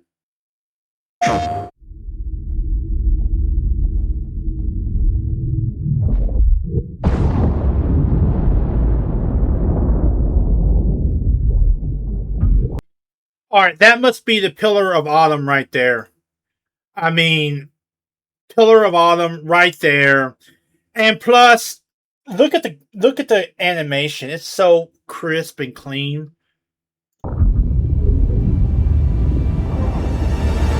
Now move it out! Double time!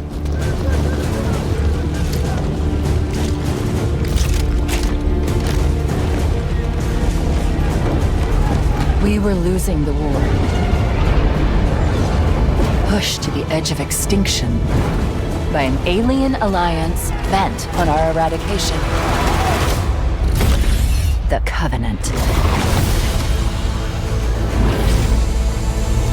So we made a bet and trusted everything we had left to one soldier.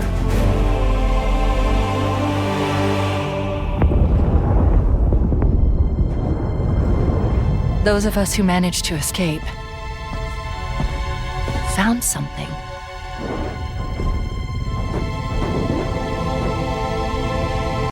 Halo. The Halo ring. I think it's one of 12 or one of 6. But there's a bunch of them out there. It wasn't refuge. It was something ancient. Beautiful. And dangerous.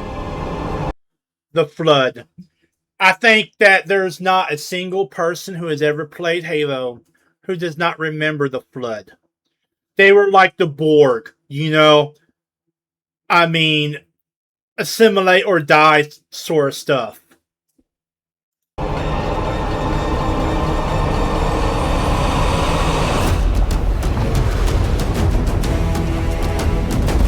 And that music, oh my god.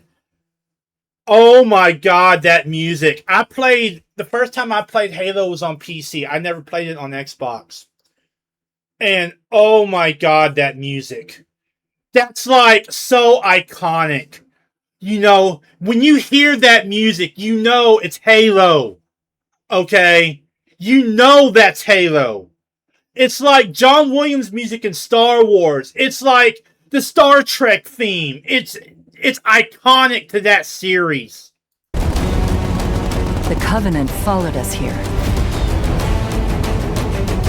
If they claim this place, humanity doesn't survive. That's not going to happen.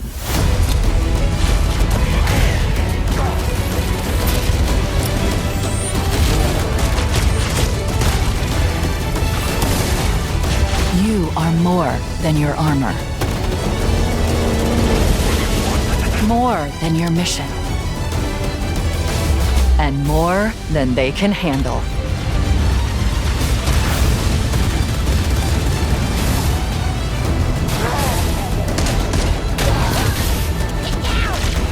Look at the graphics. The graphics look so crisp now. I mean, they have really done a number on the graphics and just how everything looks.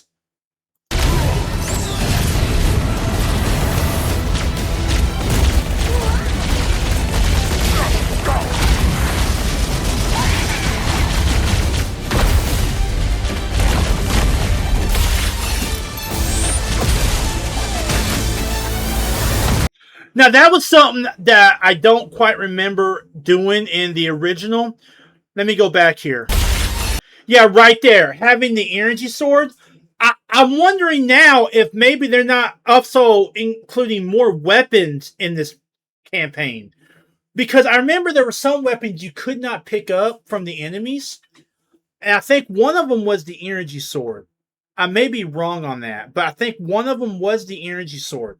So seeing them pick up the energy sword could also mean that they are beginning to include more weapons from other Halo games into Campaign Evolved.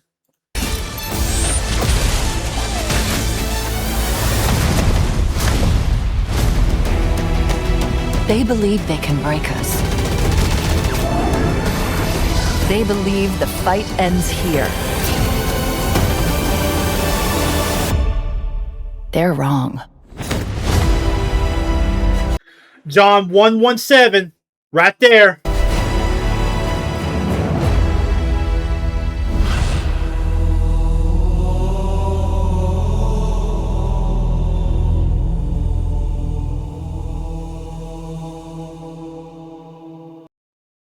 Available July 28th.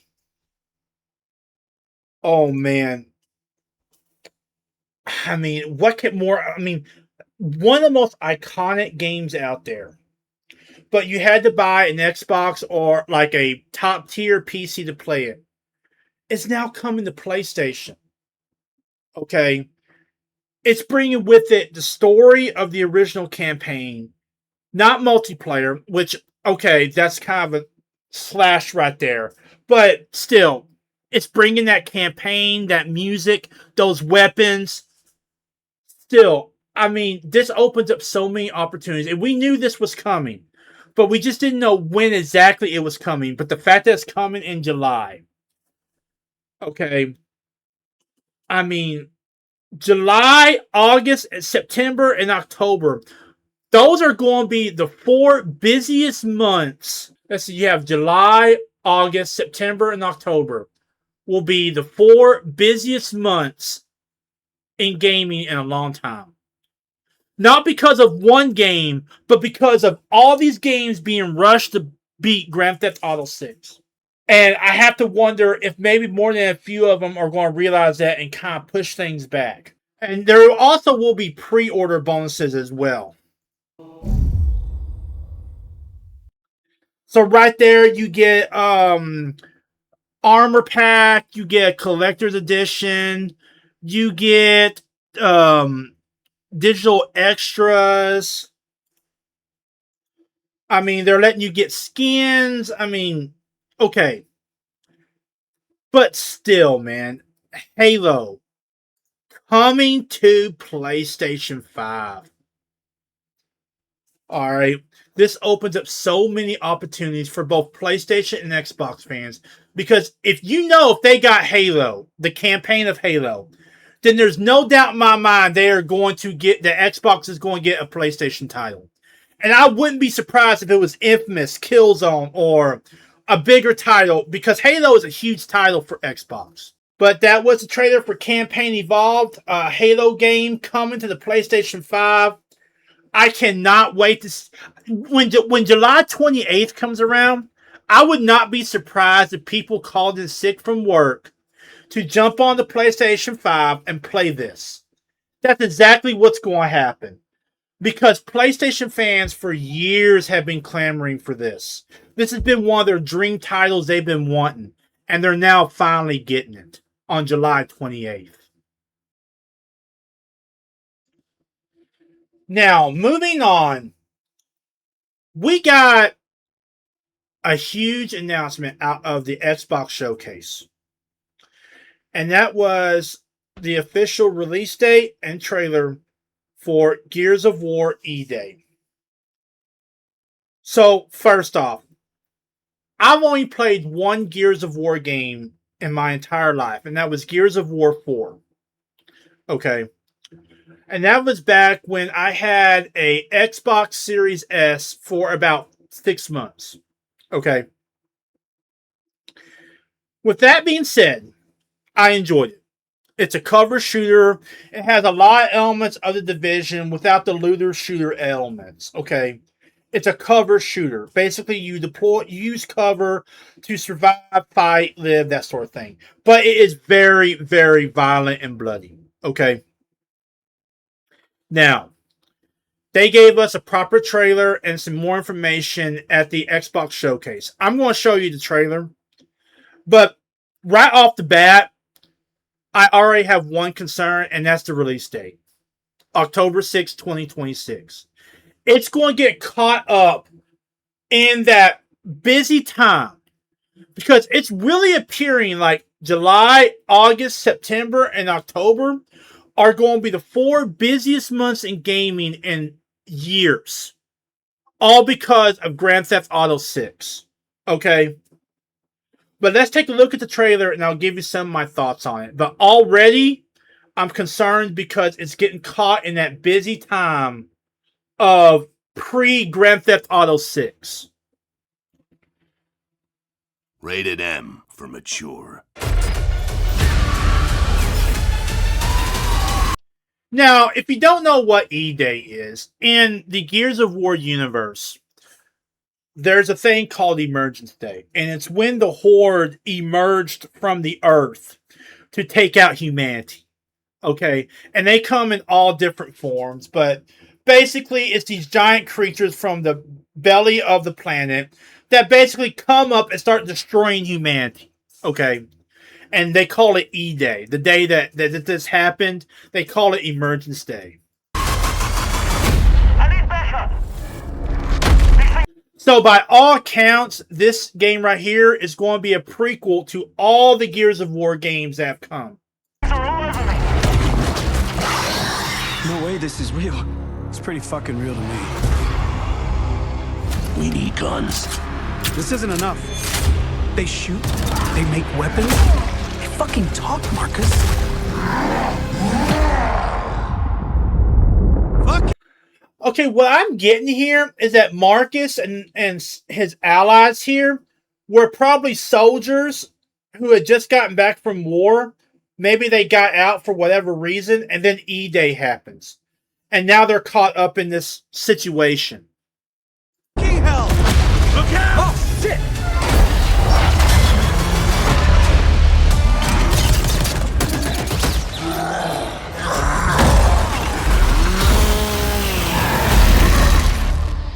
The world is full of weapons, waiting to be used. We good, Sergeant Phoenix? Guess we're back to it. Alright, so this is Phoenix, Marcus Phoenix, before the beginning of Gears of War 1. Before his time in the prison. Before he realized how, I guess just to say, before he got mellowed. I guess this is his mellow period, I guess I should say. When he's not this battle-hardened veteran, but still kind of learning the ropes, still trying to make a name for himself. Okay. And remember, this seems like he was either on vacation or going home from a war, and then E-Day happened. So he's kind of thrown into this situation. Back to it.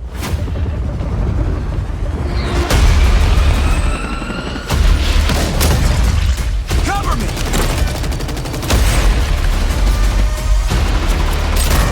We're taking fire from both sides! Where's that backup? Let's fucking go! And they're definitely keeping the bloody element. That's one of the trademarks of a Gears of War game. It's just the immense amounts of blood and gore you'll see. Is that all you got? Another hole popping up! Let me try something.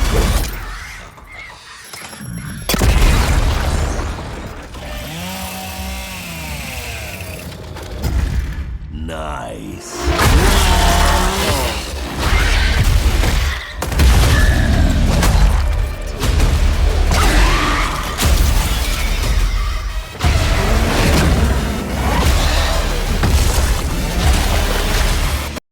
You know, one of the things I'm kind of seeing here is that I think that you get an answer that doesn't have a chainsaw on it, and somehow throughout the game, Marcus modifies it to have a chainsaw on it.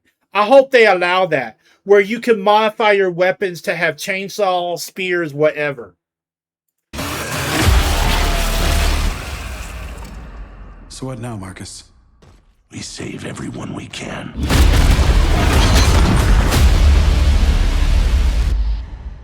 Oh, fucking Okay, and there you get your beta early access on August 6th if you pre-order. Let me say, I like this trailer.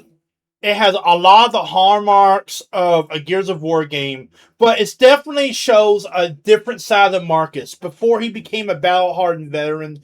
When E-Day started, when the war against the Horde started, all that. Okay, so I'm liking this. This is really the beginning of Marcus's journey.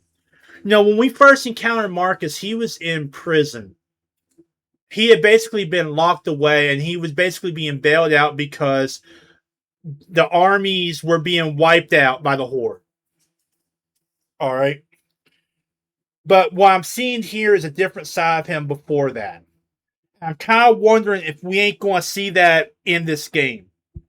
That throughout this game, we're going to see him get arrested and thrown in prison that will eventually lead up to the first game in the series, because this is a prequel to all the Gears of War games. I mean, they're keeping a lot of the blood, a lot of the guts, and they didn't exactly say it, but it kind of feels like they were hinting that you can modify your Lancer to either have a chainsaw, spear, or nothing at all. Okay? So I'm kind of wondering if that's what they're going to do, that throughout the game, you'll have, like, ability to collect stuff that you can use to modify your Lancer at like some type of station or in between missions or something. Okay, I hope that's what they do. But even not, if we get to see the beginning of the Chainsaw Lancer, that's going to be even cooler. Full on, will admit that. But look, that was Gears of War E-Day. It's coming out on October 6th, 2026.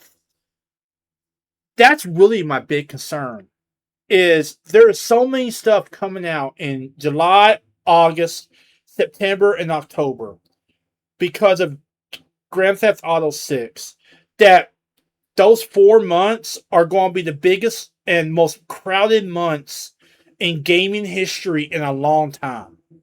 And I'm afraid that Gears of War is just going to be another one of those games that kind of gets lost in the shuffle of all these big releases.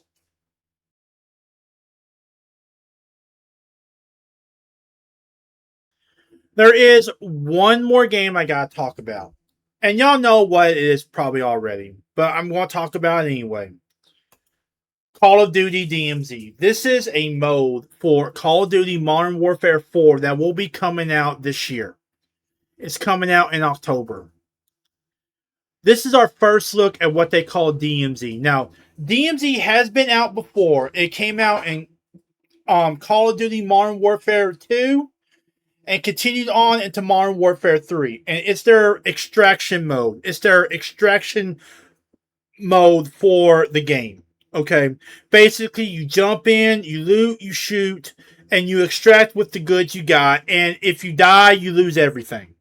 Okay, it was a good mode, but very basic.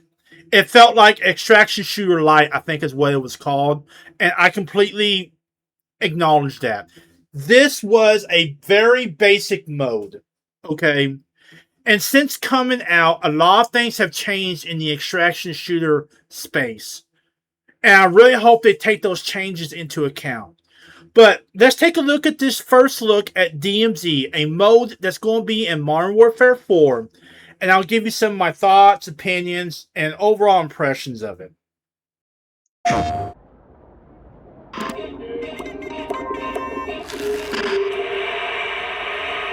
Now, first thing, since the campaign is taking place in like parts of the Korean Peninsula, it's being said that DMZ, the map for DMZ, will be taking place in the same area. So this is not going to be in some satellite state in Eastern Europe. This is going to be on the Korean Peninsula.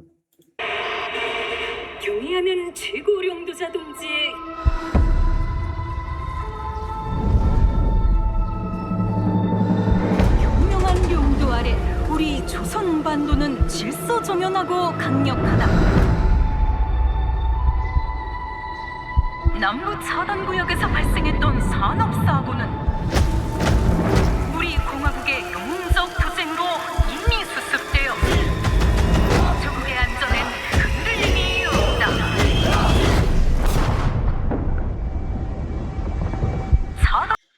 So, what I'm gathering here is that something happened at this site, like kind of like a Chernobyl event, and it's now excluded out. And for some reason, we gotta go in there. 구역은 안전하다. Inside the mall is a set of black files carrying bounty intel on a high-value target. Locate the files and eliminate the HVT. Expect contact. HVT may be in the area hunting anyone after that intel. Jeez, this is huge. It's dark as hell. Okay, I don't know if you saw that, but it said player voice chat added. Okay. Which kind of leaves me wondering what else was added. So until I can truly determine what has been added, what hasn't, I'm not going to consider this gameplay footage. That's why you got NVGs, man. Hey, I'm gonna head downstairs real quick. See if there's any weapons or gear laying around. No, that's a negative. That's not why we're here. I'm gonna be fine. It's only gonna take 2 seconds. I say again, that's a negative. Okay, get your ass upstairs.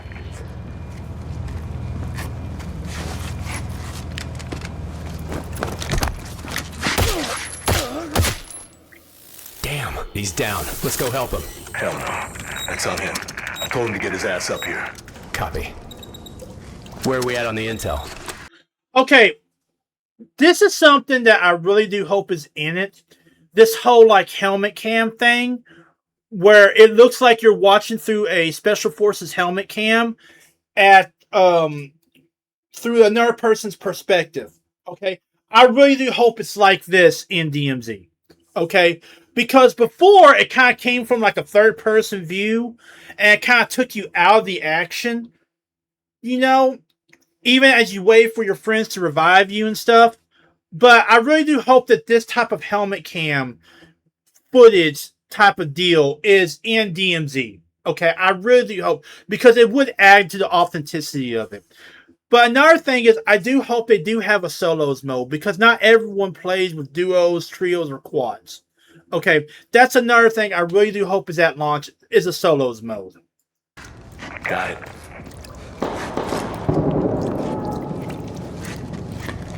Alright, let's find that HVT. On you. Overwatch to actual. Letting that intel compromise your location. Enemies are alerted to your position. Shit. Yeah, you know we're here.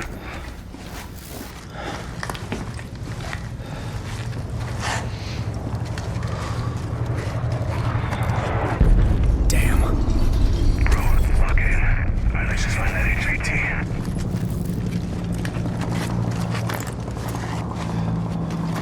Hey, hold on. What's up? Let's just...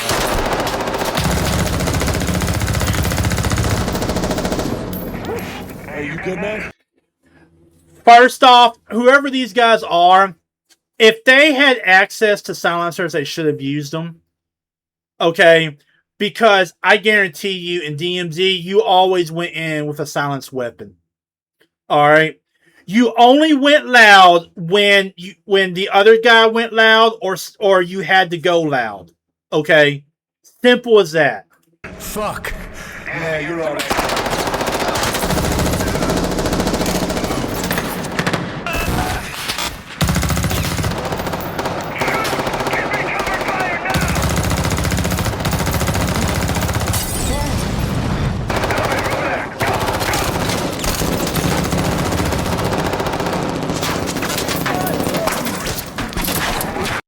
Now, here is something that I'm kind of curious about. Is normally when you get downed in DMZ, or at least in the old DMZ, there would be a marker for your allies. I don't see that there. And while this is more realistic, I really do hope there is some type of marker for your allies. Like, yellow, green, red, X, whatever, to just signify your allies are still alive. Their, locations of them, that sort of thing. You boys are making a lot of noise. Be aware. More enemy hostiles are now hunting your your position. Was that the HVT? Hey, fuck the HVT. Let's just go to exfil. Fuck!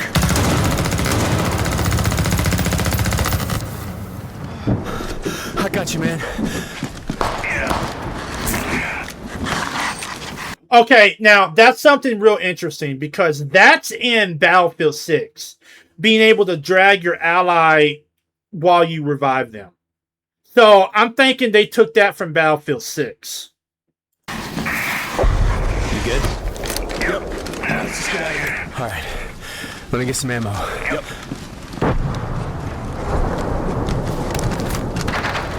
Oh, hell yeah. All right, let's move. Overwatch to actual. Look for any building with green smoke. I say again, green smoke. Freeze, you got eyes? Yeah, I got it. Now, let me say this, and this is going to be kind of a controversial hot take, okay? I don't mind there being extraction zones in DMZ. But I hope there is a way where you can buy secret extraction points from some type of store. So that way you can get like keys that will allow you to extract from secret positions. Okay. Because I guarantee you that those extraction zones are going to become camping spots. I've done it. It don't matter who played DMZ. You know, or you have either done it at least once, where you basically used that extraction zone as basically a camping spot.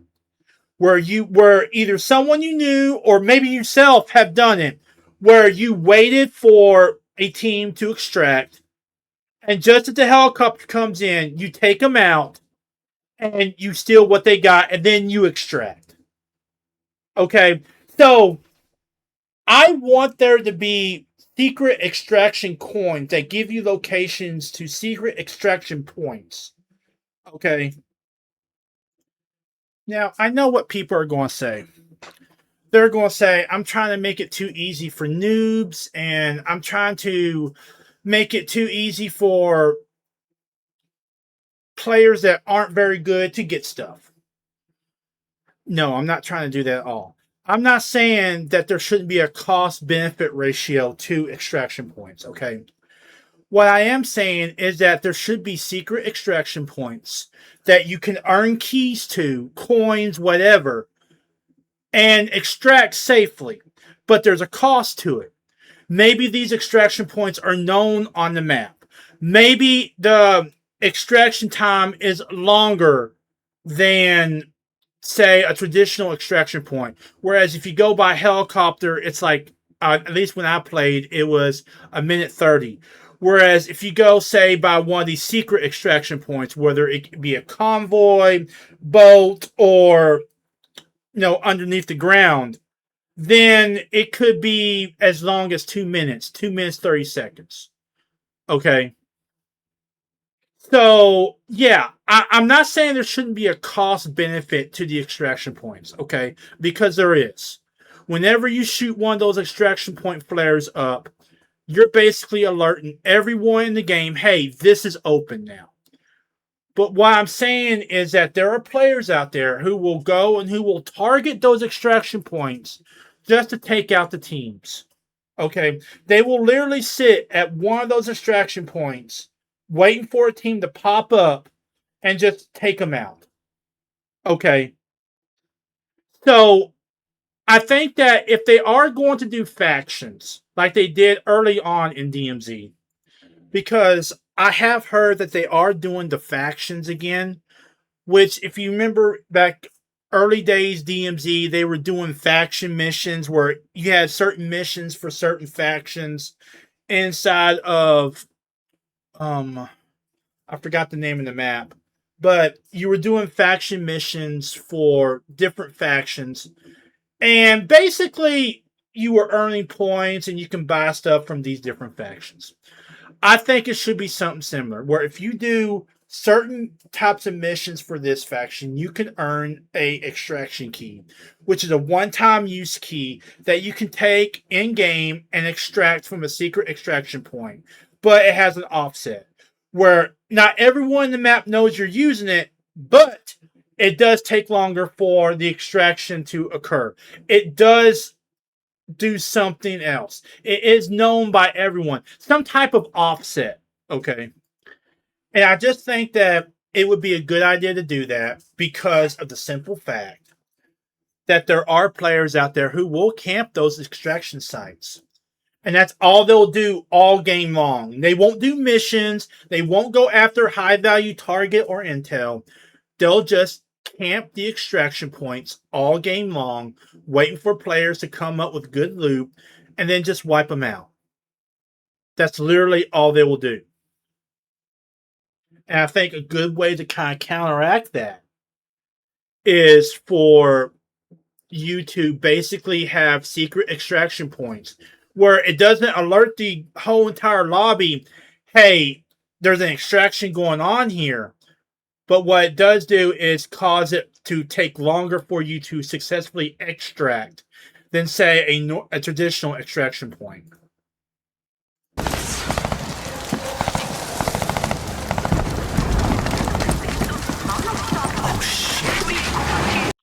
Okay, that's something real interesting. So there's been vehicles in DMZ, but we haven't really seen armored vehicles. I mean, Bertha was pretty over armored, okay? But now we're seeing NPC armored vehicles. That's going to be something really, really interesting to see in DMZ. Because if those are your high-value targets, you're either going to have to bring in some heavy artillery, like missile launchers, or you're going to have to salvage them from the surrounding area.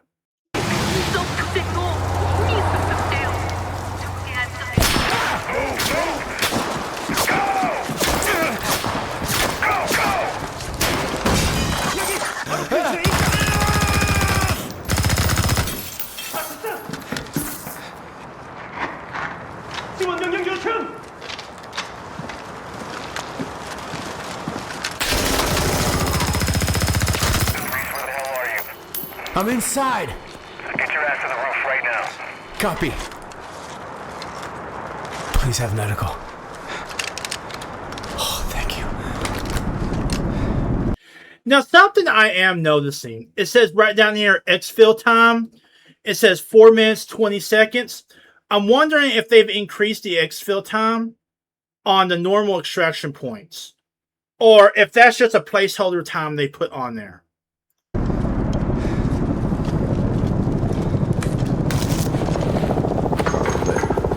Hey, Locker, you downstairs?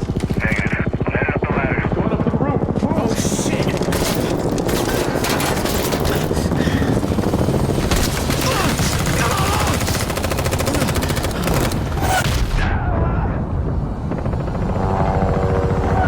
Get on the chopper!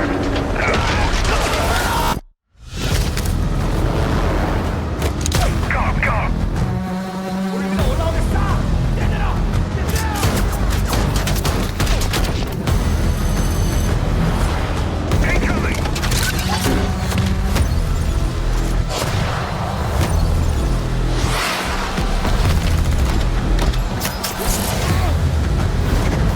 Now, that's something really cool right there. You know, I was talking earlier, and let me get back to it.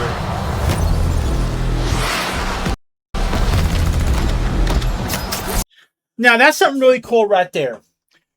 Earlier, I was talking about the extraction points being too exposed or being used as perfect camping spots for people who camp, okay? I like this idea right here because they're being pulled out by a plane, okay? I hope this is an option as an extract point because this is what I was talking about, okay? Where it's quick, it's not quick, okay? But it's quick, but it's still an option for you to extract this way. Okay? And I'm kind of hoping that whatever this device is, it's not just at the extract point, okay? Where you just hook up and you wait, because that would be just you asking to be shot, okay?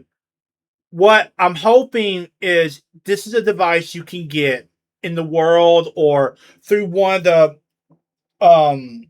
organizations you'll be working for in the game, whatever. That this is a device you can get that you can place on a roof of a building and basically you'd be extracted from that building, but it takes longer for the extraction to occur. Okay, that's what I'm hoping this is. That this ain't a just normal extraction point. That this is some type of special extraction point that doesn't alert people you're being extracted, but it takes longer for them to extract. Okay.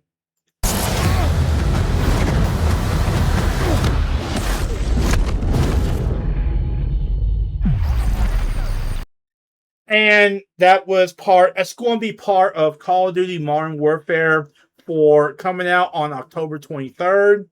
July, August, September, October are going to be quite possibly the most busy months in gaming we've had in a long time because everyone wants to get their game out the door before Grand Theft Auto 6 comes out.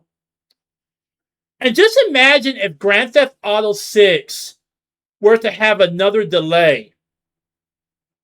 Oh my goodness. You would be seeing delays all over the place. Okay. But yeah, that was the first look at DMZ from Call of Duty Modern Warfare 4. It's coming out October 23rd. I liked it. Okay. But there's still a lot of unanswered questions. Is there a base component? Are there going to be factions? What about the weapons you extract? Are you going to be able to modify them in certain ways? Or are they just going to be base weapons that you have to have? Whatever the attachments are on them, that's what you get. What about these missions we're hearing about? We're hearing there's going to be different types of missions. Faction missions, area missions, team missions. I mean, we're hearing all about these missions and we don't really know a whole lot. Okay, so I would have liked to hear a little bit more about these missions in this trailer because we know that they're going to get the intel, then take out the HVT. Okay. And we got glimpses of the HVTs in the mission. The guy with the chain gun that acts as a grenade launcher. The sniper dude with the face. Okay. But my main concern is what about microtransactions? They're coming out and they're saying, okay, we're going to keep microtransactions, level-headed, down to earth. They're going to be part of the universe. We've heard that before, and we ended up with Ninja Turtles. Okay? I really do hope that they can keep the microtransactions under control. And as for the game entirely, I think another big thing is the skill-based matchmaking or engagement optimized matchmaking, whatever you want to call it. I think that's going to be a big thing. Because if people, whether they're playing DMZ campaign or multiplayer, if they feel like they're being manipulated to buy A, B, C, and D, they won't play. And someone at Infinity Ward needs to tell them that. Okay. This was a good first look at DMZ. It's going to be part of the package of Modern Warfare 4. So I think that for the fact that there's not going to be a free game, it's going to be part of a package. I think that may keep the hackers down because they always go for the low-hanging fruit, basically the free games. Okay, because those have much more people on them than, say, games that have $40 price tags with them or whatnot. But this is going to be a traditional package deal with Modern Warfare 4. I believe it's going to be $69, but there also will be pre-order bonuses as well. Still, I'm apprehensive because I've been burned by Call of Duty before. I think we all have. And while DMZ looked good, the campaign trailer we showed a while back looked good, we still haven't seen multiplayer. And we still don't know about skill-based matchmaking. We still don't know about the microtransactions. What about the maps? What maps are going to come after launch? I mean, I don't want to get burned again. So I'm going to wait until we get not a campaign trailer, but I'm going to wait until we get a multiplayer trailer. And then I'll make some type of final decision then. Well, ladies and gentlemen, that was your Geek Report for the weeks of June the 1st through June the 15th of 2026. To kind of review what we talked about, we first started off in our movie and TV segment, and we talked about the Stargate series that was recently announced by Amazon being canceled. I kind of told y'all what I thought was going on behind the scenes and why this quite promising series was canceled. But then we moved on into our gaming news segment, and it was all Summer Games Fest. Trailers galore. Ocarina of Time remake, God of War Laufey, or however you're going to say it. Halo on the PlayStation 5, Gears of War E-Day. It was all the games at Summer Games Fest that caught my eye. And I'm pretty sure I missed a few, but these were the ones that caught my eye at Summer Games Fest. We took a look at them, and I gave you some of my own thoughts and opinions on the big games that were announced at Summer Games Fest 2026. But ladies and gentlemen, that is your Geek Report for the weeks of June the 1st through June the 15th of 2026. Hope you guys are doing good. Hope you guys are staying well, staying healthy, staying safe. Check out my video sites as well as my social media at the end of this video. And I will see you guys in the next video and in the next stream. Laters. Hey everyone, thanks for watching this episode of the Geek Report. I hope you enjoyed it. If you got a moment, please check out my other video sites as well as my social media and give them a like and follow. I will see you all in the next video and the next stream. Laters.